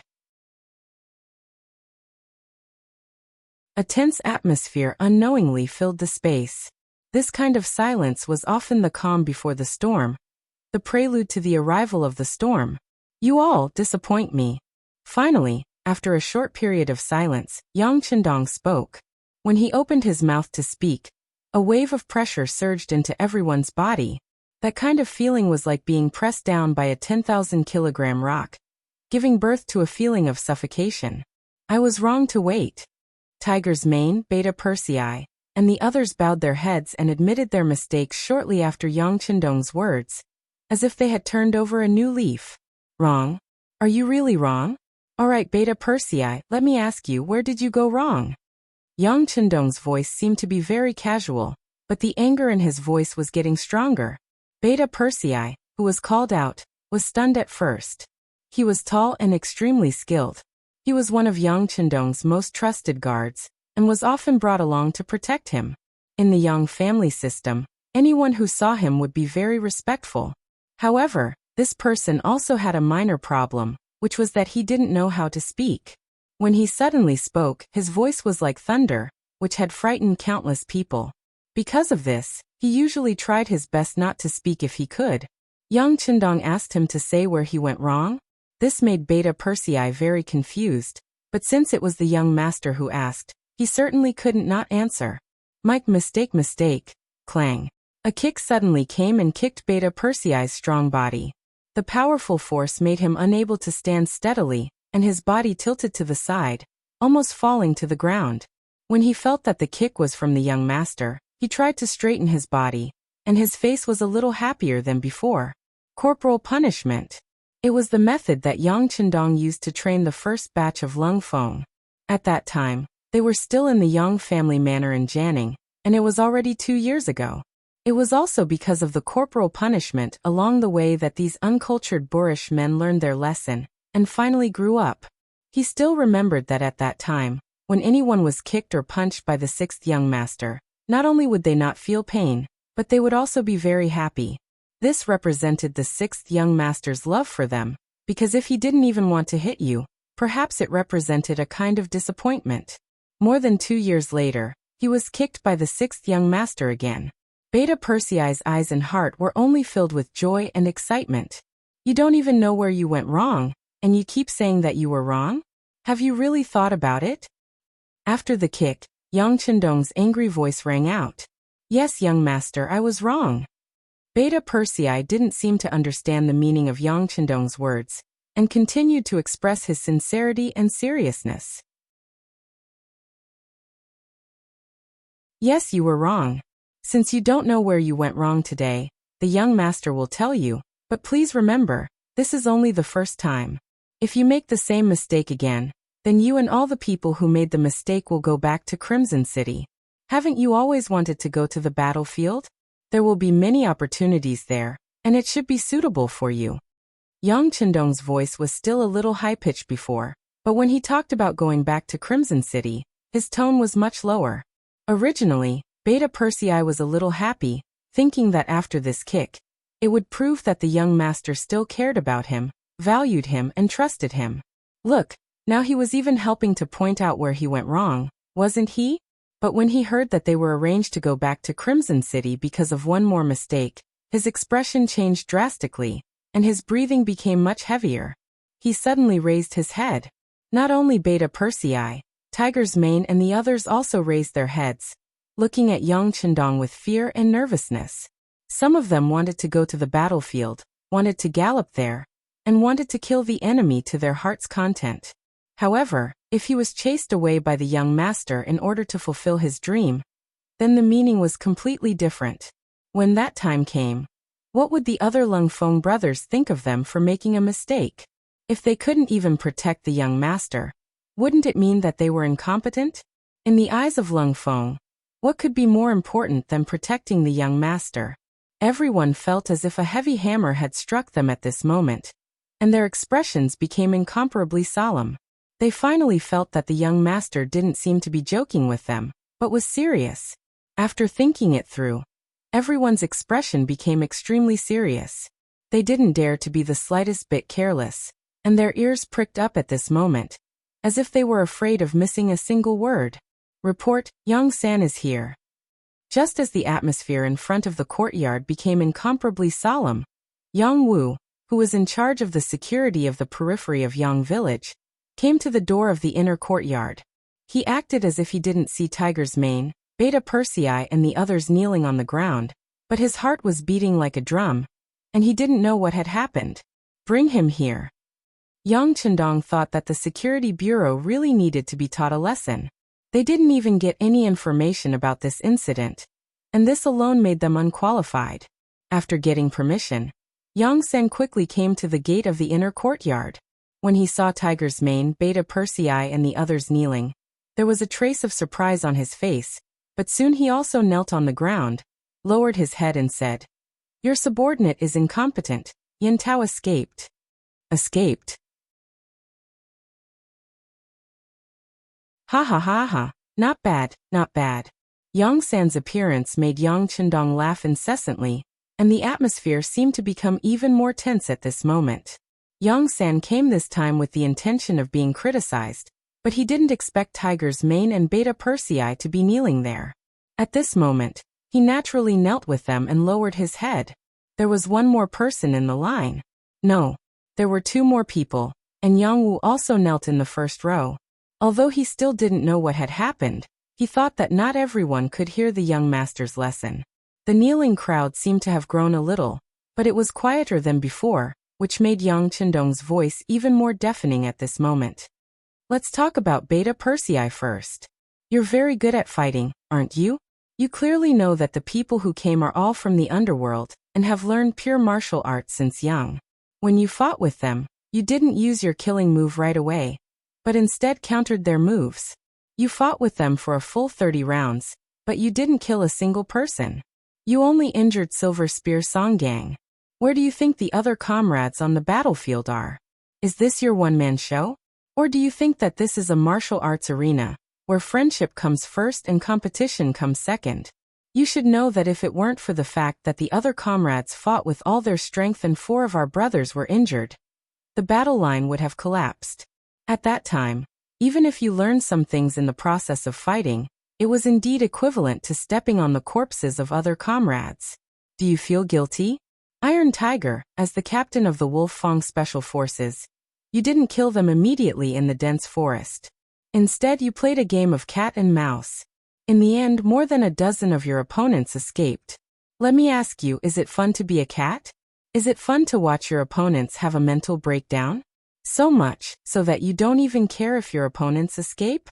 Do you remember that the young master said that being kind to your opponents is being cruel to yourself? Do you know that in the future, because of those who escaped, it is very likely that our comrades will be harmed by them? And all of this is caused by your momentary playfulness? If you really like this kind of game so much, there are still many mice in the Yang family village. You can catch them all like a cat.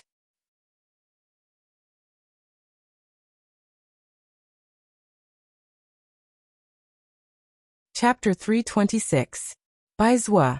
As the king of sniping, you and the entire Ghost Sniper squad are responsible for long-range attacks. It was killing people invisibly, killing people from 1,000 meters away. But what did you do? Other than killing some opponents in the first and second rounds, you actually gave up on your best spear technique, and changed to bayonets to charge at the opponents just to test your close-range abilities. Not only did you escape from the opponents, but you also injured 2 of your brothers. Whose fault is this? Yang San. I've told you before that intelligence work is very important, and even plays an important role in the overall situation. You are everyone's clairvoyant eyes and ears. But what did you do? Other than the loopholes in your intelligence, you even lost information about a person.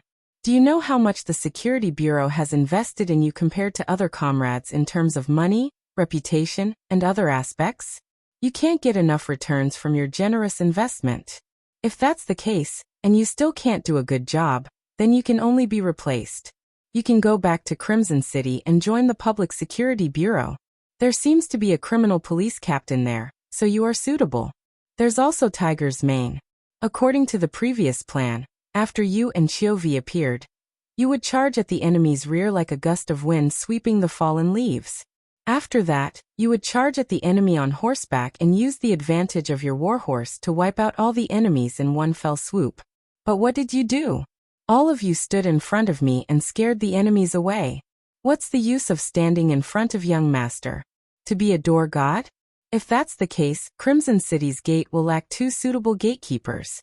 You guys can fill this gap. In a short while Yang Chendong said a lot. Almost all of the people kneeling here were mentioned. Even Yang Wu, who came later, was reprimanded. He said that recently, the cold vanguard outside Yang Village had become more and more lazy. In the past, they were required to be alerted if there was an enemy within 10 miles. But now they only noticed when the enemy was 5 miles away. Passive defense would never be as effective as taking the initiative to attack, and it would be more proactive. After a round of scolding, he pointed out some of the shortcomings that were gradually revealed. For example, arrogance, self-righteousness, disobedience, adventurous, lack of consideration for the overall situation, selfishness, disregard for the safety of their comrades, and so on. This was not a sudden thought. After living peacefully in the Yang family village for so long, everyone's spirit had indeed become lazy. They thought that they had the strongest weapon in the world and had gone through strict training, so they were truly invincible. But he really didn't know that arrogance could easily lead to death. He really didn't know that arrogance made people fall behind, and falling behind meant being beaten. Taking advantage of today's opportunity, Yang Chendong taught everyone a lesson. If the tree is not repaired, it will not be straight. If the person is not repaired, he will be valiant. No matter how strong a person was, if they were arrogant to the point of looking down on everything, then they wouldn't be far from being defeated. From today onwards, start criticizing others and yourself. Everyone was required to participate, and before they completely recognized their mistakes, their daily training sessions would be doubled, and those who did not achieve excellent results would have their meals reduced by half. For the 3rd time in a row, his results were still the worst. Thus, he left the Yang clan manor and returned to Crimson City. His original honor as the Cold Front was revoked, and he was promoted to a civil servant. The rest of the people will return to their normal training state when they recognize their own shortcomings and pass the approval of their comrades. After dropping these words coldly, Yang Chendong turned around and walked into the inner courtyard. Just as he was leaving, he waved his hand and called Tiger's Man and the deputy director of the Security Bureau, Yang San. Criticism and self-criticism were the class meetings in the modern army. During training, even if they were busy, they had to take time out every day to have a small meeting. Often, it would be based on the class as a unit. The squad leader would first self-criticize and criticize others, then the squad leader, and so on for every soldier. This practice could make people more aware of their own shortcomings, and also better understand their comrades around them. They could constantly improve from pointing out the shortcomings, and it could also increase the friendship between comrades. It had been proven that this was a very good way to train soldiers. Yang Chendong didn't use it before because he was afraid that it would be too much of a blow to everyone's fighting spirit. But through today's matter, it was indeed necessary to do so. Even with such advanced weapons, they had still let more than 10 enemies escape. This was enough to prove that the deciding factor of victory was not the advanced weapons, but the fighting spirit and the hearts of the people. It was believed that through criticism and self-criticism, everyone would have a string in their minds that would lower the chances of them making a mistake to the lowest. They would be able to make Cold Front stronger and faster. Yang Chendong walked at the front until he reached the garden in the inner courtyard. Tiger's Man and Yang San followed carefully behind him. They weren't afraid of the harsh training, nor were they afraid of the mountains of swords and seas of fire, but they were afraid of being sent back to Crimson City. For old people like them, they were the most outstanding and powerful existences in Lung Feng's eyes, and were even idols in the eyes of some people. If they were really sent back to Crimson City, then it would be a failure in life. No one would look up to them anymore, and there would be no hope for them in life. The work of the Security Bureau needs to be improved, and the people under us also need to undergo more systematic and hard training. Tiger's Man also needs to be improved. As a new member, he must achieve excellent results. If he can't, then he will be sent back to Crimson City. This isn't a joke. Sometimes one wrong step can affect everyone, and all the previous efforts will be wasted. Do you understand? When Yang Chendong's words were heard by Tiger's Man and Yang San, the two of them nodded solemnly. They knew that this time, the young master was really expressing his dissatisfaction with the Security Bureau. If a similar situation were to occur in the future, their positions would probably be shifted. It was even possible that they would be sent back to Crimson City in accordance with military law. Knowing the seriousness of the matter, whether it was Tiger's Man or Yang San, they both secretly made up their minds. The Security Bureau had to be changed, or it would be destroyed. The seriousness of the two could be seen from their eyes. Yang Chendong knew the principle of too much, and did not mention the issue of rectification. Instead he asked, "Tell me, where did Yin Tao go? Where did you lose him?" When it came to serious matters, Yang San's resolute voice sounded. "Our people went to wait outside the Ministry of Justice's Yamen, and saw Yin Tao go to Yushuryue's residence. After that, there was no news." "Could it be that he spent the night there?" Tiger's Man asked with a doubtful face. After all, it was only a short period of time, so it couldn't be said that they lost him. "Impossible. Because after that, the people we sent to follow him found Yin Tao. Speaking of which, the other party was too careless. He didn't know our standards of conduct and followed us in pairs. It was also because of the timely warning that Yin Tao felt that things were not going well. He didn't do anything to our people and hurriedly withdrew. When the subordinates came back to report, I was afraid that Yin Tao was going to escape, so I came to report to young master to see if we should dispatch the Wolfang Special Forces to capture this person." Yang San's tone was very respectful as he asked for instructions. After silently listening to this, Yang Chendong gently shook his head. Yin Tao was just a small fry who could not arouse his interest at all. On the other hand, Yushuryue, the Minister of Justice, had provoked him time and time again. This time, he even tried to assassinate him. If it wasn't for the effect of the chess piece called Tang Tong arranged in advance, he was afraid that he would have suffered a loss this time. And this repeated provocation was really intolerable. "Get ready, there is no need for the U residents to exist," he just said faintly, as if talking to himself. But in the ears of Tiger's Mane and Yang San, they clearly knew what this meant. It might be a bit too much to say that it was pulling a tooth from the tiger's mouth, but in this way, it was tantamount to starting a war with the scholar group.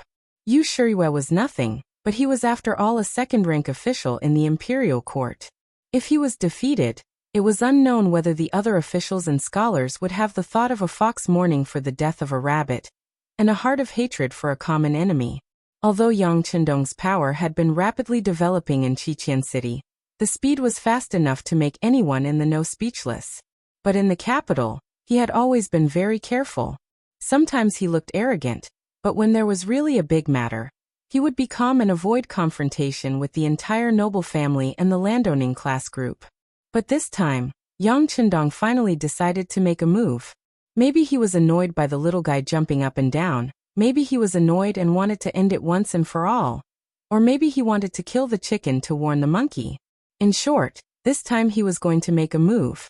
Since he decided to make a move, what would happen next seemed to be predictable. During this period of time, the Security Bureau had not been idle. They had prepared a lot of things, enough to defeat Yushuryue. But after the defeat, what kind of situation would there be, whether the so-called scholar group would fight back, to what extent, and whether they would really fight back, no one knew. But in any case, the will of the young master was the will of the entire Yangxie new army. His order was like the imperial edict of the great Ming emperor, unimpeded in Yangxie. The wind was coming. Yin Tao changed into an extremely ordinary set of clothes, and left Cheng Shunin with some soft things. He had been exposed. No matter how he was found, one thing was clear, that if he did not leave, the Duke of Loyalty would not spare him.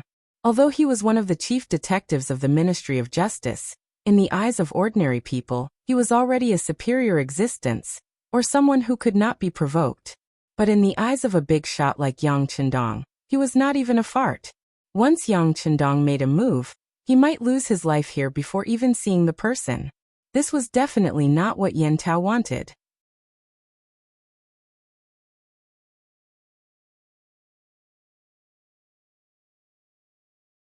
Chapter 327. He only had one choice: to leave the capital.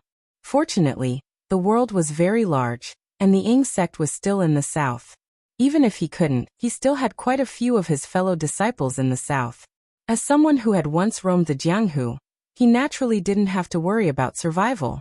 Even so, when he thought about the career he had worked so hard for, he still felt a sense of reluctance. But when he recalled the chaotic scene in the Yu residence, his reluctance was replaced by determination. Yu Yuanbi had not returned home, and had even cut off all contact with his family, causing the entire Yu residence to become tense. This was precisely what he had seen with his own eyes. Perhaps Yu Shirue had already thought of a certain possibility. If Yen Tao didn't leave now, he probably wouldn't be able to. After looking around the room, he took in a deep breath and resolutely turned around, silently leaving the capital in the middle of the night. Back to the Yu residence. His eldest grandson Yu Yuanbi had not returned home for an entire afternoon. The steward had sent people to the places where the young master would normally go, but they had still found nothing. When the steward reported this matter to his master, Yu Shirue, this old man sitting in the academy seemed to have aged a great deal in a single afternoon. Got it, the housekeeper said weakly and left the room in silence. Soon after, there was the sound of things being smashed. This noise persisted for a long time, and then the room fell silent once more. By the time Yu Shirue walked out of the study, he was dressed in his official robes. Prepare a carriage to go to the imperial palace. Yu Shirue came to the imperial palace in the middle of the night, and requested to see the emperor. Zhu Qiyu, who had been busy with court affairs this entire time, did not immediately see him. Instead, Chief Eunuch Jining stepped forward and used the excuse that the emperor was tired and had already gone to bed to refuse. During the day, Yu Yuanbi had transferred several dozen experts from the embroidered uniform guard who were close to the Yu clan. While he might have been able to conceal it from others, he truly could not hide it from the eyes of Chief Eunuch Jining. But considering that Yu Shirue was someone the emperor trusted, he did not stop him and instead reported the matter to acting sect master Zhu Qiyu. Beloved official Yu, what are you doing? Do you know where those people went? Zhu Qiyu was stunned. The embroidered uniform guards could be said to be the emperor's personal army, and they were directly under his jurisdiction. Someone had reached their hands into the embroidered uniform guards. Even if that person was a trusted courtier, as the emperor, he would naturally feel displeased. Jining organized her thoughts, then answered carefully, those people went outside the city, towards the south of the city. Oh. Zhu Qiyu seemed to have thought of something when she heard this. Then she waved her hand as if she was not going to pursue the matter any further. To the side, Jining naturally wouldn't say anything. She could see that the emperor might have some feelings towards this loyal duke. She thought it would be good for someone else to knock some sense into him. The emperor didn't care, but that didn't mean Jining didn't care. As a close official of the emperor, there were many things that he needed to prepare for a rainy day. He couldn't just send people to investigate when something happened and the emperor asked him what happened, right? That kind of subject was not qualified and could not become a favored subject. Jining sent someone to wait until nightfall before news came back.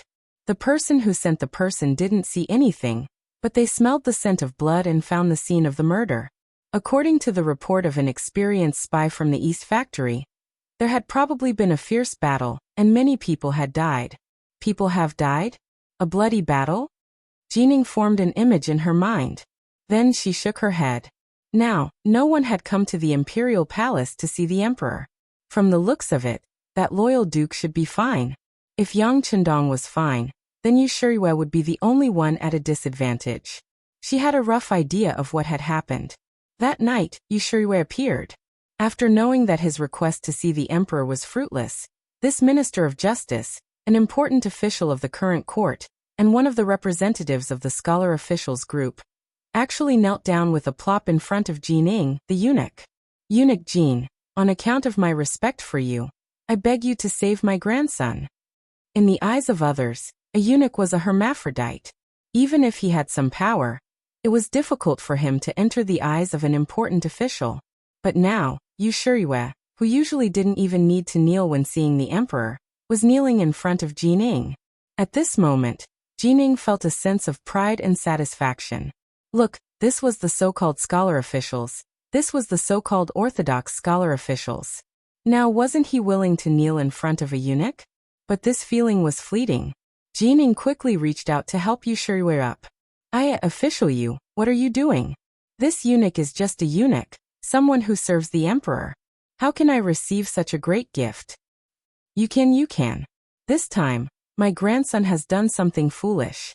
I'm afraid his life will be in danger. Eunuch Jin, please go find the loyal duke and ask him to release him. As for the conditions, this old man will agree. I will agree to all of them. Yushirue said with tears streaming down his face. Yunb was his most favored grandson. Now that his son had failed to live up to expectations, the Yu family would have to rely on him in the future. Nothing could happen to him. O loyal duke. What happened? Jining asked, knowing full well. It's a long story. Yushirue sighed deeply. Then he told Jining about how his eldest grandson, Yunb, had been brooding over the death of his third grandson, Xiong. Then he said, the young man is hot-blooded and has begged this old man to make trouble for the loyal duke many times. But this old man prioritized the overall situation of the imperial court, and naturally did not allow it. Who knew that he would secretly take action, and bring people to make trouble for the loyal duke? And he hasn't returned yet. He must be at the Yang family manor in the southern part of the city. Eunuch Jin has a lot of face, so please help me save my grandson. The Yu clan will never forget such a great favor. After saying this, Yushirue was about to kneel again. Jining quickly stopped him. Lord Yu, don't be anxious. This is not a small matter. Please allow this eunuch to consider it carefully. Eunuch Jin, please help this old man. In the future, this old man will follow Eunuch Jin's lead.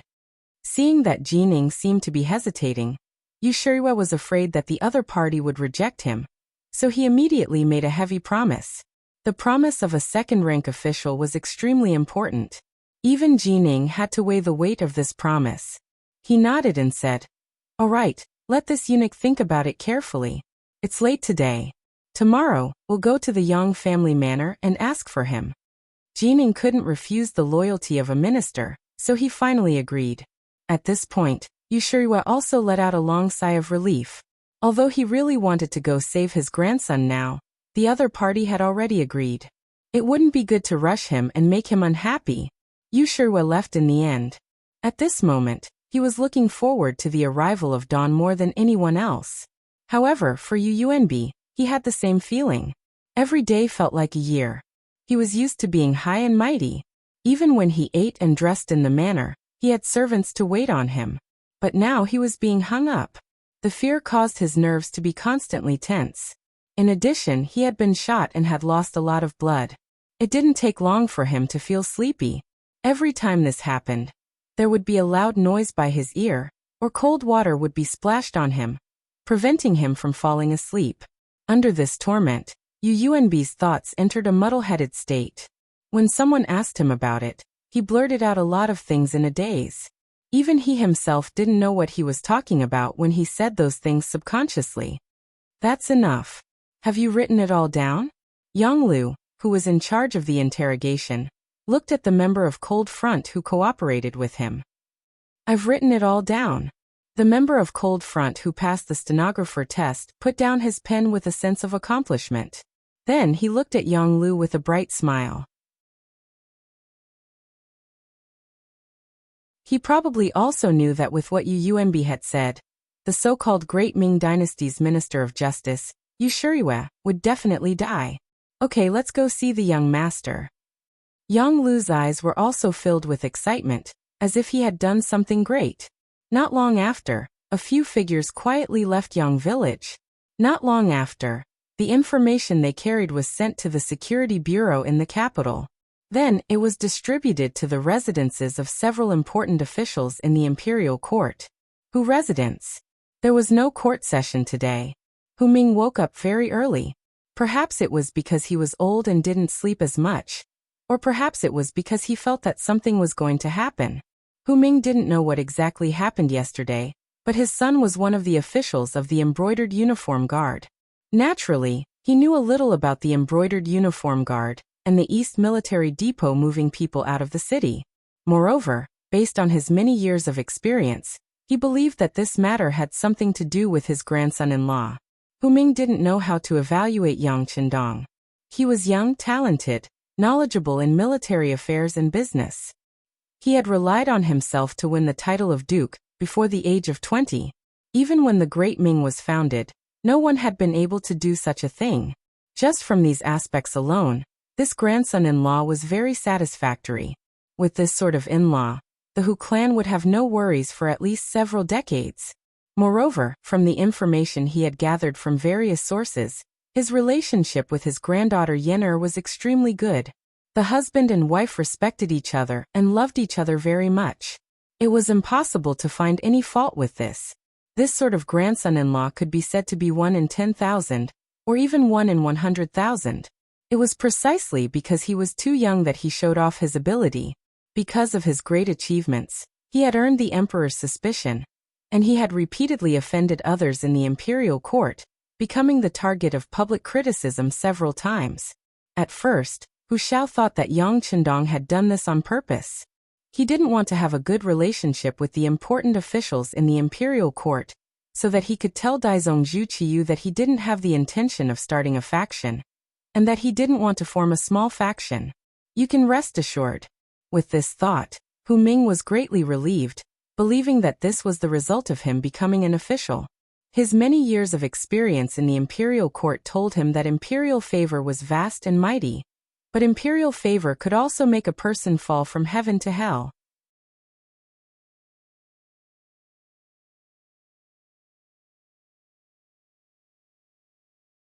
Chapter 328. As time passed, this impression slowly changed, and Hu Shao began to have more thoughts. This grandson-in-law did not make friends with important officials not because he wanted to clear his name, nor was it to show off to others. It seemed that he truly did not want to make friends with them, and even seemed to look down on these important officials. As soon as this thought appeared in his mind, Hu Shao was given a fright. He had seen many arrogant people, and there were countless people who thought they were talented when they were young. Because they were too smart, they always looked down on others. Such people were lonely. However, this kind of thinking was not desirable, because reality would tell them that if they did not work together and rely on others, they would never be able to do anything. However, in Yang Qindong's eyes, this was not the case.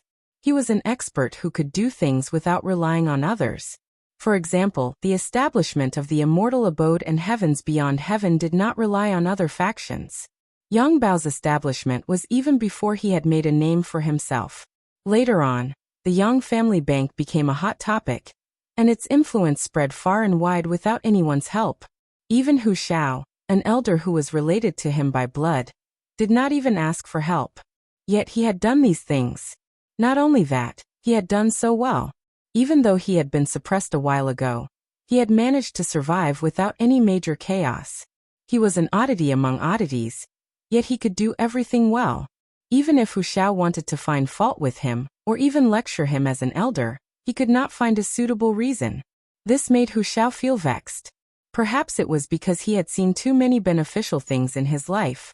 Back when Yang Qindong wanted to marry his granddaughter, he had thought that Yang Qindong wanted to borrow his power. At the time, it was not just him. Many people thought this way as well. Yang Qindong wanted to borrow his power, so how could Hu Shao not think the same?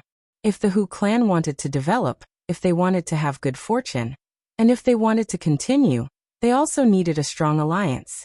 In addition, his granddaughter, Hu Yan, was also very fond of this marriage, so he had agreed after deep thought.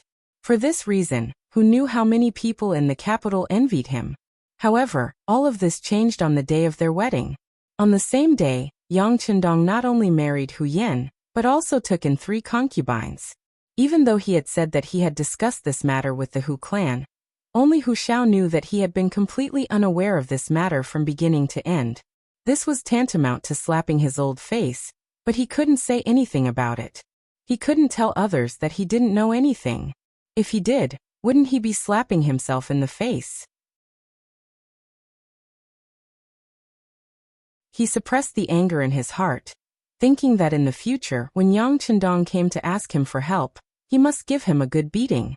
He had waited for such an opportunity for a long time, but Yang Chendong had never once asked him for it. On the contrary, they would send a lot of priceless gifts during festivals. Because of this, the Hu clan became even more prosperous. Some of the younger generation and side branches in the bureaucracy naturally benefited from this. They no longer needed to rack their brains and rely on their positions and power to do things they didn't want to do. On the contrary, this allowed them to establish themselves more upright and flourish in the bureaucracy. Normally, an official clan would have the support of a large financial group behind them. However, there was no one like Yang Chendong, who only gave and didn't ask for anything in return. As a result, the Hu clan could do things more openly. Even if an enemy wanted to make trouble for them, it would be difficult for them to find a reason.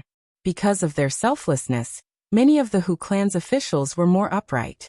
With just a little bit of effort, it wasn't difficult for them to rise up the ranks. The eldest son, Hu Changning, had also been promoted because of Yang Chendong. And now, he had even caught the emperor's eye. All of this was because of Yang Chendong's help. Over time, the Hu clan no longer treated Yang Chendong as a junior who relied on the shade of a large tree. Instead, they viewed him as a colossus on the same level as them. Changes were constantly occurring, and Hu Shao began to place more of his attention on this matter. Giving without receiving anything in return would always make people feel uneasy, and this made them even more concerned. Naturally, the imperial court would protect Yang Chendong's interests. This was the only thing Hu Shao could do. It could be considered a return for what he had received. When yesterday's incident came out, and it happened in the southern part of the city, Hu Shao couldn't help but wonder if it had something to do with his grandson-in-law. If it had something to do with him, why hadn't there been any news yet? Could it be a small matter? But since the embroidered uniform guards had made a move first, and the Eastern Palace guards had made a move later, how could it be a small matter? Hu Shao, who hadn't slept well the entire night, was puzzled. Finally, he heard footsteps behind him. Ning, or why don't you sleep a little longer? Hearing the footsteps, he knew that his eldest son, Hu Changning, had arrived. Hu Shao slowly turned his head, and a kind expression appeared on his face. Father, there's news. Hu Changning didn't answer. In reality, he had been awakened by a sudden incident. When the city gates opened in the morning, the Security Bureau had brought over a set of documents.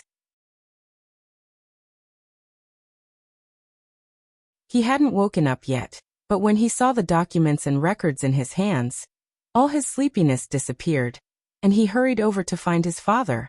Hu Zhao's expression didn't change, but his hand had already reached out, indicating that he valued this matter. As the documents fell into his hands, he slowly read them. Finally, his expression changed.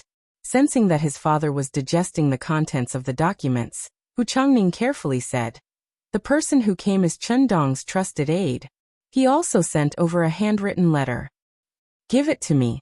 Just as he was thinking about the importance of this matter, Hu Shao didn't hold back when his son said this. He reached out again, and a letter was unfolded in front of him. Hu Zongning read the letter word by word. After a while, he closed the letter and slowly closed his eyes. The documents recorded evidence of the crimes of the Minister of Justice, Yu Shiyue. Attached were some questions that his eldest grandson, Yu Yuanbi, had personally explained. Yu Yuanbi was Yu Shiyue's successor, and because of this identity, he was usually involved in many core and confidential matters. One of them was only known to his own family. Yu Shiyue had secretly sent someone to contact Zhu Qizhen of the Ying sect, who was in the south. The general idea was that once something happened to the Dai sect, he would seek refuge there. This idea of having a foot in two boats wasn't wrong. In fact, it was the right choice in troubled times. However, the problem was that some things could be done, but others couldn't know about it. Once others found out, those who wholeheartedly wanted to serve two masters would often end up empty-handed, or even lose their heads. As a ruler, he could tolerate the selfishness of his subjects and seek benefits for himself. However, this kind of behavior that didn't completely submit to him was absolutely intolerable. When Hu Shao saw this, he knew that Yu Shiyue wouldn't be able to get past this obstacle.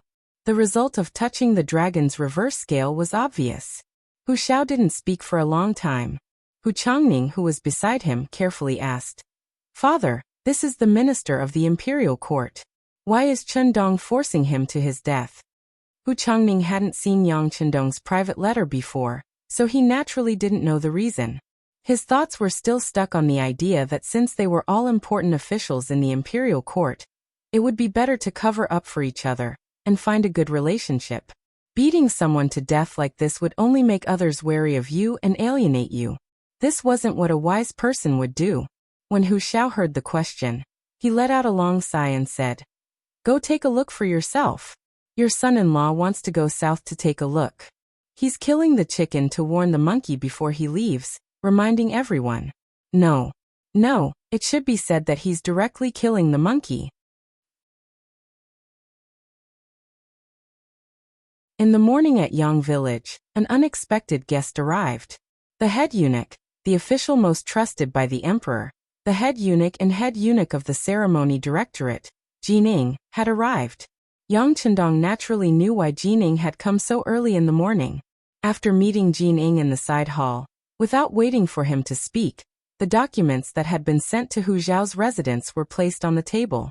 When Jining picked them up one by one and read through them, especially when it was written that Yu Shiyue had privately contacted Zhu Qizhen and expressed his loyalty. It was also written that the correspondence was in a secret room in Yu Shiyue's study. Jinying's face burned with anger. Originally, he had come with the intention of interceding on Yu Shiyue's behalf. Everyone was in the imperial court and would see each other frequently, so it was good for everyone. Most importantly, he had the loyalty of a minister. With his position at the emperor's side, he would play a crucial role. But now he didn't dare to say anything, much less ask for mercy. Being at Zhu Qiyu's side, Jining naturally knew what the emperor liked and disliked. Yu Shiyue's two-mindedness was already intolerable to Daizong. In other words, Yu Shiyue had been abandoned from this moment on. Next would be the extermination of his family. At this moment, interceding on Jinying's behalf was an unwise act. Jining was so smart. Why would he speak up? This Yu Shiyue is really hateful. Duke of Loyalty and Courage, don't worry. With these things, I will immediately send people to search Yu Manor. I will definitely punish him severely. He gritted his teeth and looked angry. At this moment, Jinying's performance was perfect. Those who didn't know would never have thought that he was still thinking about offending Yu Shiyue when he came. Jinying's attitude was completely within Yang Chendong's expectations. Then let's report this to the emperor and handle it. With just one sentence, Yang Chendong also expressed his thoughts. He would not suppress this matter. Even if Jining wanted to cover up for Yu Shiyue, he would announce everything to the public. At that time, it would only implicate even more people who spoke up for the Yu family. After knowing Yang Chendong's attitude, Jining understood that there was no turning back. However, he was even more curious. With these things in his hands, if it were him, he would have many options. For example, he could threaten Yu Shiyue and then use him for his own purposes.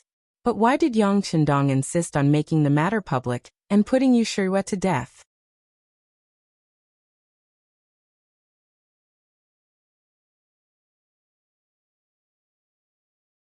Chapter 329. Did he not know that this would easily cause the other officials to panic? After all, who hadn't done something wrong before? If that was the case, it would arouse everyone's vigilance and even cause them to band together in opposition.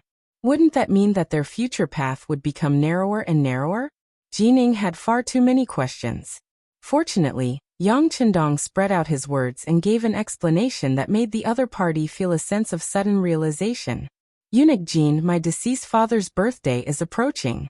Last year was supposed to be the 10th anniversary of his death, but the Walla army truly was present, so we were unable to leave.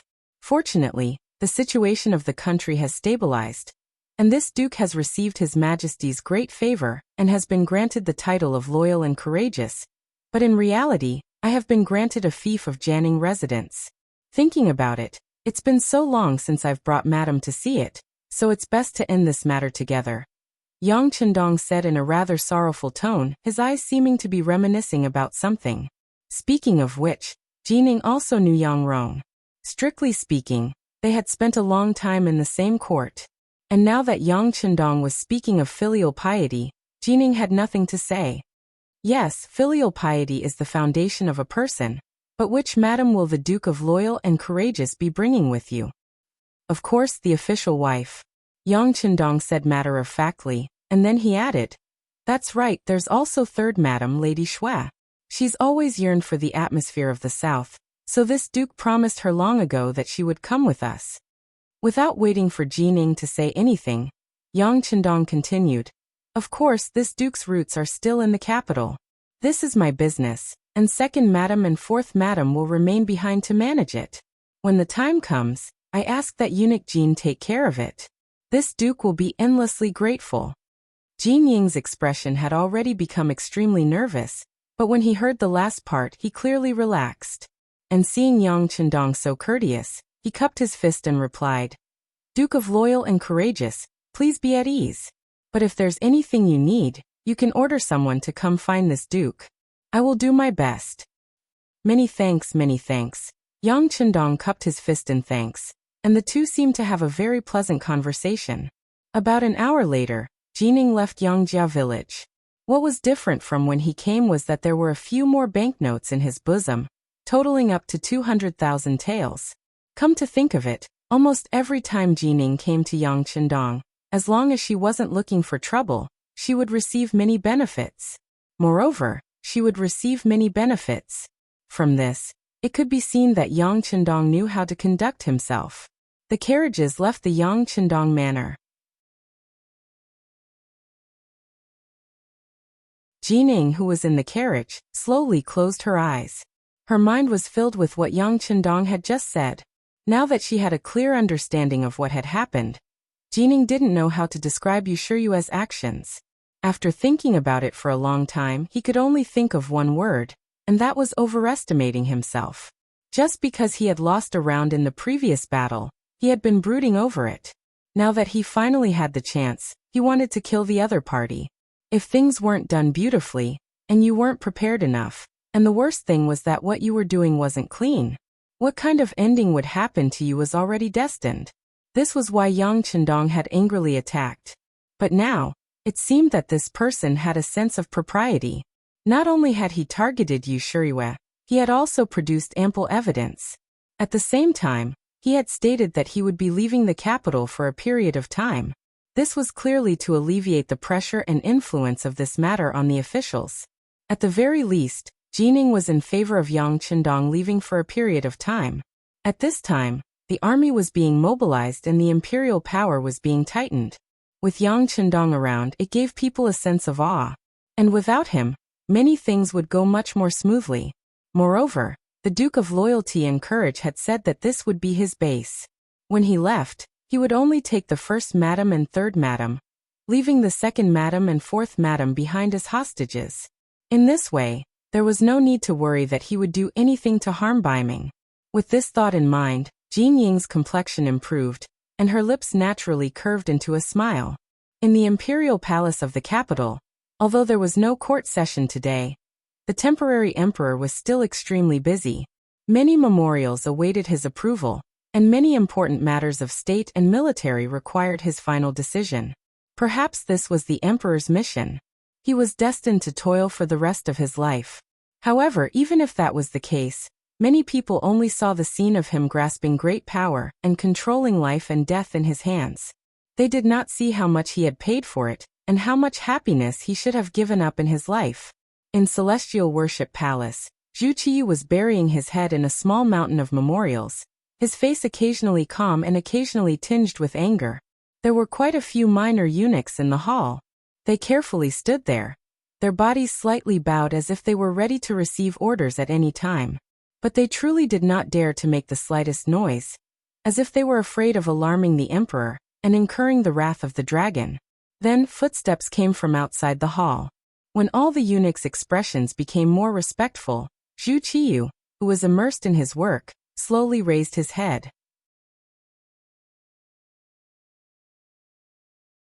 After a casual glance, he continued to read the memorials in his hands. He said, "Official Jin has returned. Long live the emperor, long live the emperor." As usual, After Jining knelt and paid her respects, she stood up and carefully walked to the front. She walked to Zhu Qiyu's side and said softly, "Your Majesty, there has been a change in the situation." Zhu Qiyu seemed to have heard her, but also seemed not to have heard her. At least, he did not do anything out of the ordinary.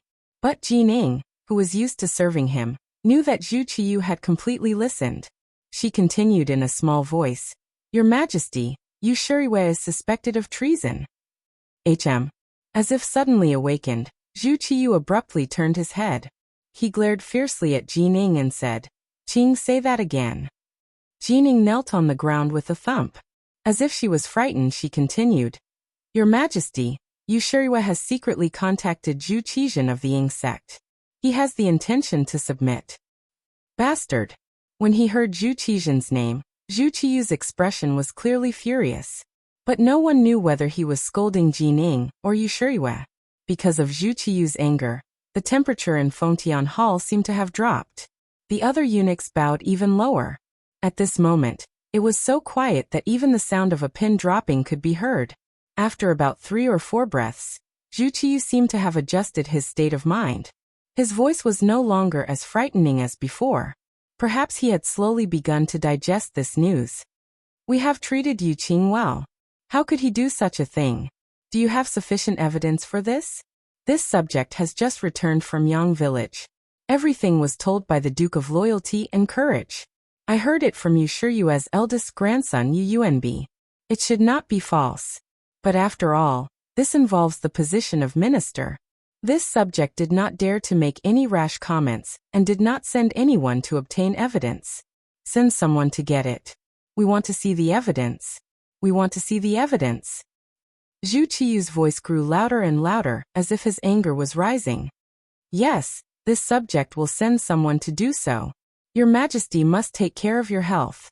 Seeing that Zhu Qiyu was in a fit of rage, Jining knew that no matter what he said now, the other party would not believe him. He spoke as he retreated. He was not afraid. He just wanted to give the emperor time and space to digest this news. The emperor was also a person. He also had emotions. The so-called not showing his emotions, usually referred to in front of outsiders, such as eunuchs. Usually Zhu Qiyu would not fake it. Jining was well aware of this. That was why he retreated to give the emperor time to adjust. Of course, he also needed to obtain the evidence. Manor. A night had passed. They had sent out all the men they could, but there were still no clues. At this time, as the master of the manor, the current Minister of Justice Yu Shuriwei did not dare to have any expectations. He could only place everything on Jining. He hoped that this chief eunuch still had some face and could get Zhangsun Yuanbi back from the hands of the Duke of Loyalty. As for what kind of price he would have to pay, he was already prepared to be bitten. The entire manor became gloomy because of Yu Shiyue's mood. The servants walked carefully, as if they were afraid of doing something wrong and being caught in the crossfire. Many things could happen just because you did not want them to. Just like the Yu residents at this moment. Although everyone was already very careful, what happened next still caught them off guard. A large number of embroidered uniform guards with embroidered spring sabers suddenly appeared. They quickly rushed into the residence and blocked the main passages in the courtyard. "What's going on? What's going on?" Yu Shiyue, who was sitting in the study waiting for Jining to send him news, felt the chaos outside. He stood up and looked outside with a nervous and confused expression. "Old Master, the embroidered uniform guards are here. They surrounded this place and said they want to search the house." After the chief eunuch pushed open the door to the study without permission, he stumbled and spoke in an unclear voice. "Get out of my way." Before the chief eunuch could explain the situation clearly, the commander of the embroidered uniform guards, Ji Guang, who was dressed in a flying fish robe, followed behind him. When he saw that the chief eunuch still wanted to say something, he raised his leg and kicked him to the ground. "How dare you, Ji Guang? What are you doing? Don't think that just because you're from the embroidered uniform guards, I can't punish you. I'm going to report this to the emperor." Seeing her servant being beaten in front of her, how could Yu Shiyue, who had always been pampered and held a high position, tolerate it? She raised her voice and reprimanded loudly, as if she wanted to put a lot of pressure on the other party.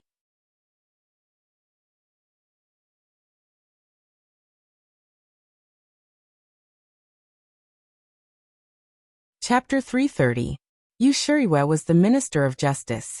With the abolition of the cabinet, the Minister of Justice could answer directly to the emperor. He was the highest-ranking official. In addition, he was promoted by the substitute emperor, Zhu Qiyu, and was deeply trusted. He also had a good relationship with the other ministers. Even Jining was considered one of his own. With such an environment, such popularity, and such a network of connections, it was no wonder that Yu Shuriwe still dared to question the embroidered uniform guards loudly with an expression of condemnation. However, Yu Shuriwe was too agitated. He didn't think about it. Without orders from above, how could the brocade guard dare to make a move on an important official like him? Since they were here, they must have been on the emperor's orders. Ji Guang looked at Yu Shuriwe, who was jumping up and down, as if he was looking at a clown. He shook his head disdainfully. Lord Yu, this official only knows that I'm here to investigate under orders. Please cooperate. As for whether you want to lodge a complaint or not, it's up to you. Men search. As his voice fell, he waved his hand, and several embroidered uniform guards behind him rushed into the study like wolves and tigers. Then, according to the information they had received, they quickly found the secret door. The mechanism moved, and a secret compartment appeared. A few well-preserved letters were displayed in front of everyone. These letters were evidence of Yu Shuriwe's private contact with Zhu Qizhen of Ying sect. Logically speaking, they should be destroyed. However, Yu Shuriwe wanted to keep a copy. If there was a day when he had no way out and went to the south, at least it would be a testimony that he had been considered a member of Ying sect for a long time. This evidence could have given him another life of glory and wealth. At this moment, it had become the driving force for him to go to hell. Therefore, when he saw these letters appear, and was about to be taken by the brocade guard, he went crazy. He rushed forward like a madman, wanting to snatch them back and destroy them. Ji Guang, who had long been prepared for this move, simply grabbed his shoulder with his large hand and said in a joking tone, Lord Yu, what are you trying to do? Could it be that you really have something to hide? Ah. Yu Shuriwe knew that it was impossible for him to take it by force when he felt the large hand holding him down like an iron clamp. Immediately, he changed into another face and said to Ji Guang, Lord Ji, I'll return it to you. I'll give you whatever you want. I can give you all of my property. It's priceless. How about it? At this moment, Yu Shuriwe seemed to want to bribe Ji Guang. From the looks of it, this was the only way to go. Otherwise, once these letters were sent to Daizong, it was easy to imagine what would happen to them. Who wouldn't be tempted by such priceless wealth? If it was a private investigation, there might be some unforeseen circumstances. But this time, there were so many embroidered uniform guards, and they were acting under the emperor's orders. How could Ji Guang dare to make any mistakes? Looking at Yu Shuriwe, who was begging for mercy, he shook his head coldly. Lord Yu, if you knew this would happen, you wouldn't have done it in the first place. Hey, someone come. Take Lord Yu away and keep an eye on him. Don't let him commit suicide. Yes. A few tall and sturdy embroidered uniform guards walked over and wrapped Yu Shuriwe up. Immediately, the entire Yu residence fell into a state of chaos. The movements in the Yu residence naturally couldn't be hidden from the other officials. In line with the idea that the fox grieves for the rabbit's death, and in line with the principle that without the lips, the teeth would feel cold, Governor Shi Heng, Minister of War Yi Ming, Minister of Revenue Jin Lian, Minister of Works Shi Pu, and the other officials hurried to the palace. Although they didn't know what exactly happened, they more or less guessed that it had something to do with the Duke of Loyalty. They couldn't understand why the emperor would help others deal with them. Thus, they all thought about what to say when they saw the emperor, and how to dissuade him from doing something that would hurt those close to him, and make his enemies happy. The group of officials quickly arrived outside the throne room, but they weren't immediately received by the emperor. Instead, when they stood outside the room, they could hear the angry roars coming from inside the room. At this moment, the expressions of the officials who came to plead for leniency were very unsightly. All of them exchanged glances. They all thought that the situation was serious. It seemed that the emperor was truly angry, and the situation was difficult to turn around. After about an hour, the movements in the hall grew quieter and quieter. Not long after, the chief eunuch, Jining, walked out. When her gaze fell on the officials, she sighed softly and said, "Everyone, please come in. The emperor wants to see you." Just from Jinying's expression, it could be seen that the situation wasn't good. However, now was not the time to ask about things.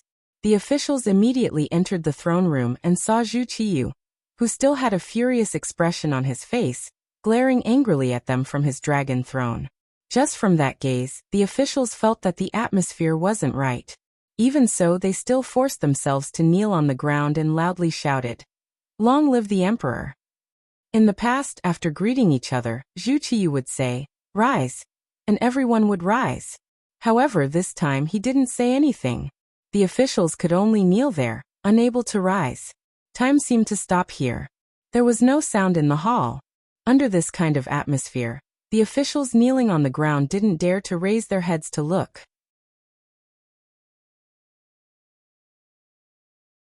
It was as if they were afraid of angering the emperor. It was so quiet that one could hear a pin drop. Then there was the sound of rushing wind. Following that, letters were thrown through the air and landed at the feet of the kneeling officials. Take a look. These are the so-called loyal officials. They received my trust and were entrusted with important tasks. Now they turn around and do such a rebellious thing. They are truly unworthy of being an official, unworthy of being an official. Do you still want to plead for mercy on his behalf? Could it be that you are the same as him and have done such a rebellious thing? The letters flew everywhere. Soon the officials reached out to pick them up. After glancing at them, they felt their scalps go numb. This was a letter that Emperor Ingzong had personally written to Yu Shiyue. The officials could be considered old officials under Zhu Qizhen. Naturally, they wouldn't mistake the emperor's calligraphy. Knowing what this was, they also understood why Zhu Qiyu was so angry. They also understood that this time, Yu Shiyue really couldn't be saved. As an official, wanting to serve two masters was originally intolerable. Not to mention that his weakness had fallen into the hands of others. If he didn't die, who would die? The result was clear at a glance. No one was willing to say anything for Yu Shiyue. On the contrary, everyone was thinking about how to make Zhu Qiyu believe them. They didn't want to be affected by this matter. Naturally, among the kneeling officials, there were also some who were like Yu Shiyue. They had secretly sent messages to Zhu Qizhen. In the end, it was just to be safer. But those who did so were now covered in cold sweat. There were even some who learned from Yu Shiyue and privately sent messages. They were already thinking that the first thing they would do when they returned home was to burn the letters. They didn't want to leave any evidence. None of the officials dared to say anything. One by one, they kowtowed to the ground and shouted that they were guilty. It was as if they wanted to repent and repent. Zhu Qiyu, who was sitting on the dragon throne, looked at this scene very seriously. He was very clear in his heart. He was afraid that even among these kneeling officials, there would still be some who were half-hearted. However, he couldn't kill them all. He had to give the imperial order, but in the end he still needed to rely on them to do the actual work. If he killed whoever he suspected, wouldn't that mean he would become a commander without an army? However, since there were signs of something happening, he was unwilling to let it go so easily. This was the reason why he was doing this, to intimidate the enemy. Although Yu Shiyue's betrayal made him burn with anger, it wasn't to this extent. After all, he was only a minister of justice. After killing him, there would be more suitable people to step forward. But he still pretended to be so angry in front of all the officials. It was to tell everyone that if anyone dared to do this in the future, the consequences would be severe. Seeing that everyone was saying that he was guilty, Zhu Qiyu felt the strength of imperial power. He felt that at this moment, his aura of a monarch could finally shake the world. Not only did you have to be ruthless and arbitrary in governing a country, but you also had to be humble. Blindly suppressing people for a long time would only lead to more backlash. This wasn't what a wise person would do. In the next breath, Emperor Daizong changed his face and said, "Officials, you may rise." I know that you are all loyal officials, completely different from you Shuriwa. In the future, the great Ming dynasty will need to rely on us to govern together. Give a carrot after a stick. This set of extremely ancient governance methods was universal at any time. Just like now, after hearing Zhu Qiyu's words, all the officials in the throne room shed tears of gratitude. They kept praising the emperor's wisdom, saying that Daizong was the #1 emperor in all of history, and so on. After a wave of praise, it was time to do the actual thing. Many people criticized Yu Shuriwa on the spot. There were even people who directly said that such an impure official should be beheaded in public as a warning. Of course, Yu Shuriwa had to be killed. Not only that, they had to make a big scene as a warning to those officials who also had second thoughts. Zhu Qiyu had a clear understanding of this point. Of course, he approved the officials' requests. He also said that the Ministry of Justice, the Supreme Court, and the embroidered uniform guard would jointly investigate and announce his evil deeds to the world as a warning to everyone. Among the officials who pleaded for leniency, the left assistant minister of the Ministry of Justice, Su Yozhen, was among them. He was probably the one who benefited the most out of these people. He took this opportunity to finally take a step forward and take over the Ministry of Justice's position. Even though he hadn't been promoted to the position of Minister of Justice yet, from the looks of it, it wouldn't be long before that day came. At this moment, while he was excited, he also felt a sense of fear towards the Duke of Loyalty, Yang Qindong. He was able to get to where he was today because of his hard work, but more of it was because of Yang Qindong's plan. Now that he was finally going to obtain power, Su Yozhen's first thought was to be obedient. Otherwise, who knew if today's Yu Shuriwa would be him tomorrow?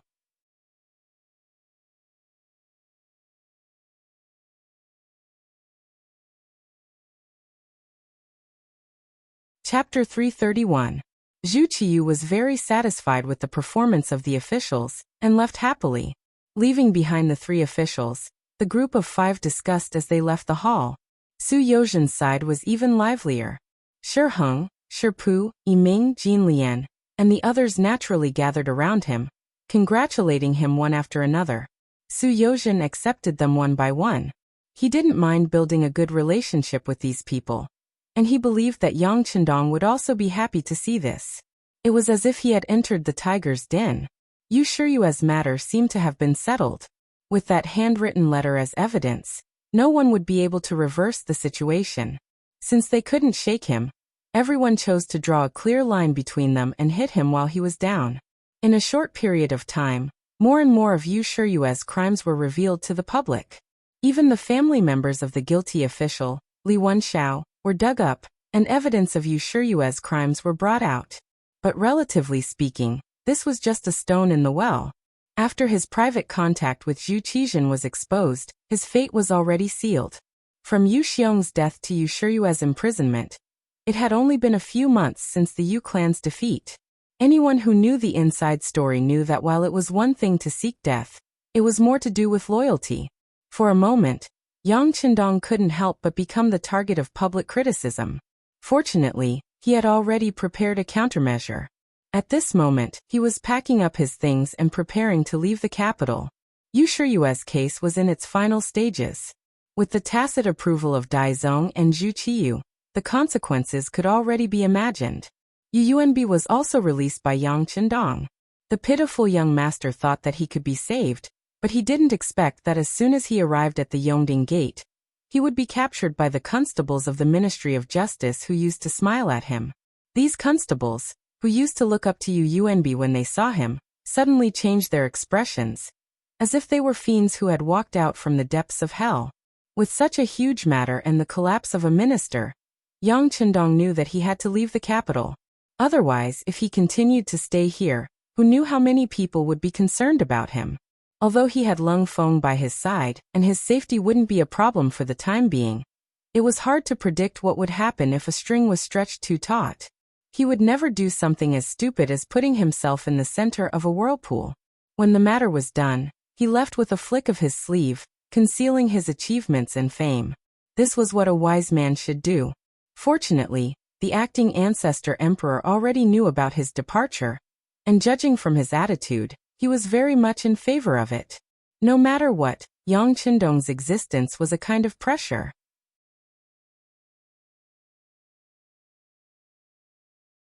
Although he couldn't see it, he could feel it. If this person could leave for a while, not only would the influence of Yu Shiyue's incident fade, but it would also allow the emperor to do more things without any distractions. With the emperor's tacit approval, the news that Yang Qindong would be leaving for a period of time was made public in the Yang family manor. First, it was the Yang Family Academy, where the first batch of students was about to graduate. Originally, there were a total of 101 students, including Junko, but only 48 of them were able to persist until the end. There was no lack of outstanding students who were eliminated at the very end. Although less than half of them had graduated, Yang Qindong was still extremely satisfied. He was extremely concerned about their placement, even going so far as to speak with each of the 48 students to understand their thoughts and make the most appropriate arrangements. For example, Feng Ke, who had once been a destitute scholar, was extremely intelligent and quick-witted. He was often very interested in the topics Yang Qindong taught in his classes, especially physics and chemistry, and the things that people regarded as craftsmen. He was able to deduce many things from one example. In the Great Ming Dynasty, scholar officials and the emperor ruled the world together, and Confucianism was the most sacred. Only scholars who spoke of the etiquette of sages were regarded as above men. In comparison, even generals who were skilled in war were inferior. And this was even less true of craftsmen. With this sort of hobby, one was destined to have no better future. Because of this, Feng Ke had been distressed more than once. Now that Yang Qindong was here, everything was different. When Yang Qindong asked Feng Ke to come to the study for a private talk, Feng Ke told him that there was a place where craftsmen enjoyed a high status and had a good environment, as well as many unimaginable experimental instruments. Before Yang Qindong could say anything, Feng Ke expressed his willingness to go. He even said that as long as he could realize what he had learned and imagined, he was willing to go no matter how desolate that place was. In this way, Feng Ke was arranged to go to Qiqian City, where he would first be assigned to work in the arsenal. As for his future development, it would depend on his personal ability. Chang Qianhao, the son of the Chang family from Jiangnan. He was very proficient in business. After many days of learning, Yang Qindong used his personal charm to infect this person, making him one of his staunch followers. This time, he would follow Yang Qindong to the south. If there was a chance, he would naturally expand the Yang family's business. Although Tai Qingyi and Jiang Ping were women, their martial arts foundation was very good. After half a year of learning, they performed well in all aspects, and were left to be the bodyguards of the madams.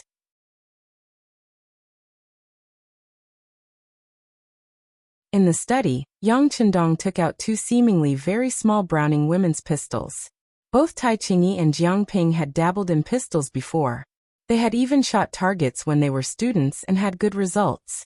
They had yearned for such an advanced weapon for a long time. Now that they finally had their own pistols, they were very excited. There was also Wang Si. Because his grandfather was the current Minister of Personnel, and was in charge of the promotion and evaluation of all the officials in the world, he had an important position. Yang Qindong kept him, and let him become a teacher in the Yang Clan Academy to continue his teaching and nurture more talents that could be used in the future. Wang Si had some objections to this. After he knew that Yang Qindong was going to the south, he wanted to go with him. His teacher had said before that it was better to travel 10,000 miles than to read 10,000 books. For this matter, Yang Qindong talked with him in private for more than 2 hours, and said that this was still a test for him. As long as he passed, there would be a day when he would be released, and he would be entrusted with important tasks. Wang Si didn't know what it meant to be entrusted with an important task. However, since his teacher was the one who said it, he naturally wouldn't doubt it and agreed. He also said that with him there, the Yang family village would be fine, and that his teacher could leave without worry. The group of students were arranged according to their strengths and characteristics. After the matter of the academy was settled, Yang Fu, who was in charge of the Yang family's business, was also called to the Yang family village. Yang Fu was Yang Qindong's cousin. The two of them had worked together many times in Jianing. The reason why Yang Qindong could be where he was today was because of the various resources provided by Yang Fu. Of course, in return, Yang Fu was now in charge of the Heavens Beyond Trading Company, the Yang family's bank, and the trade with the Northern Wall. He had great authority, and the benefits he received were also very generous. After receiving benefits, Yang Fu respected Yang Qindong even more. After being summoned, he dropped everything in his hands and rushed over. The two of them talked in the study for a long time. Then, Yang Fu left in high spirits. Not long after Yang Fu left, he returned to the capital and went to find Wu Qingbo, who was now the military governor, Shi Heng. He said that he was willing to pay a sum of money to ask the other party to send an army to protect the business. In particular, the trade with the Walla was the most important. According to Yang Qindong's intentions, once he left, Lung Feng wouldn't be able to participate too much in protecting the caravan with Walla. Due to the lack of military strength, the original company of protection troops had to be reduced to a squad.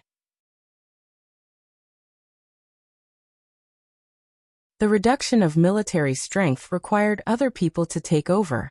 Thus he locked his gaze on Shi Heng. Yang Qindong also firmly believed that the other party would be more than happy to receive such benefits that fell from the sky.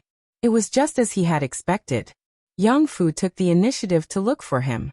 When Shi Heng knew of his intentions, he was naturally excited. In order to express his modesty, he said that he would consider it carefully. However, after Yang Fu left for an afternoon at night, he arranged for his trusted family member, his cousin, Shi Tong, to look for Yang Fu. In the following days, this person would be responsible for the safety of the trade caravan. He would bring 1,000 men with him. Protecting the trade caravan would not only allow him to obtain a generous amount of mercenaries, but more importantly, he could also bring in his own private goods to trade. The profits from this could be 10 times, or even dozens of times more. Once this was done, Shi Heng would have more and more money at his disposal, and his influence would also grow. The matters outside were arranged one by one. To Yang Qindong, dealing with such matters was very simple. As long as his thinking was correct, it would not be difficult to do it. However, the following arrangements for the madams gave him the biggest headache.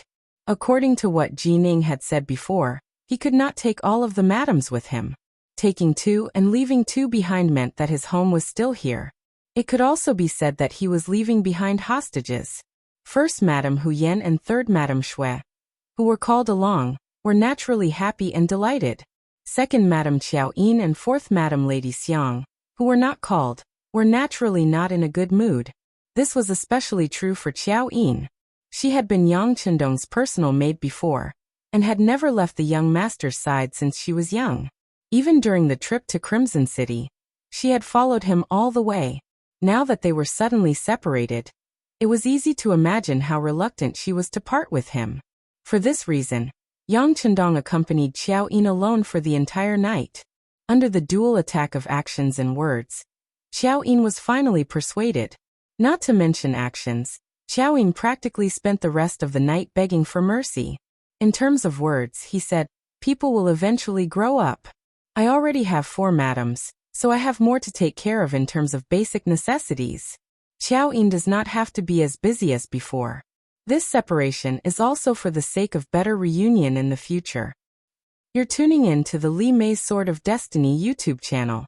We're so grateful for your support, and don't forget to subscribe to join us on this incredible journey through captivating stories. Your generosity through donations truly makes a world of difference, as it's the primary source of revenue that allows me to expand and enhance this channel for you. Thank you from the bottom of my heart for being a part of this adventure.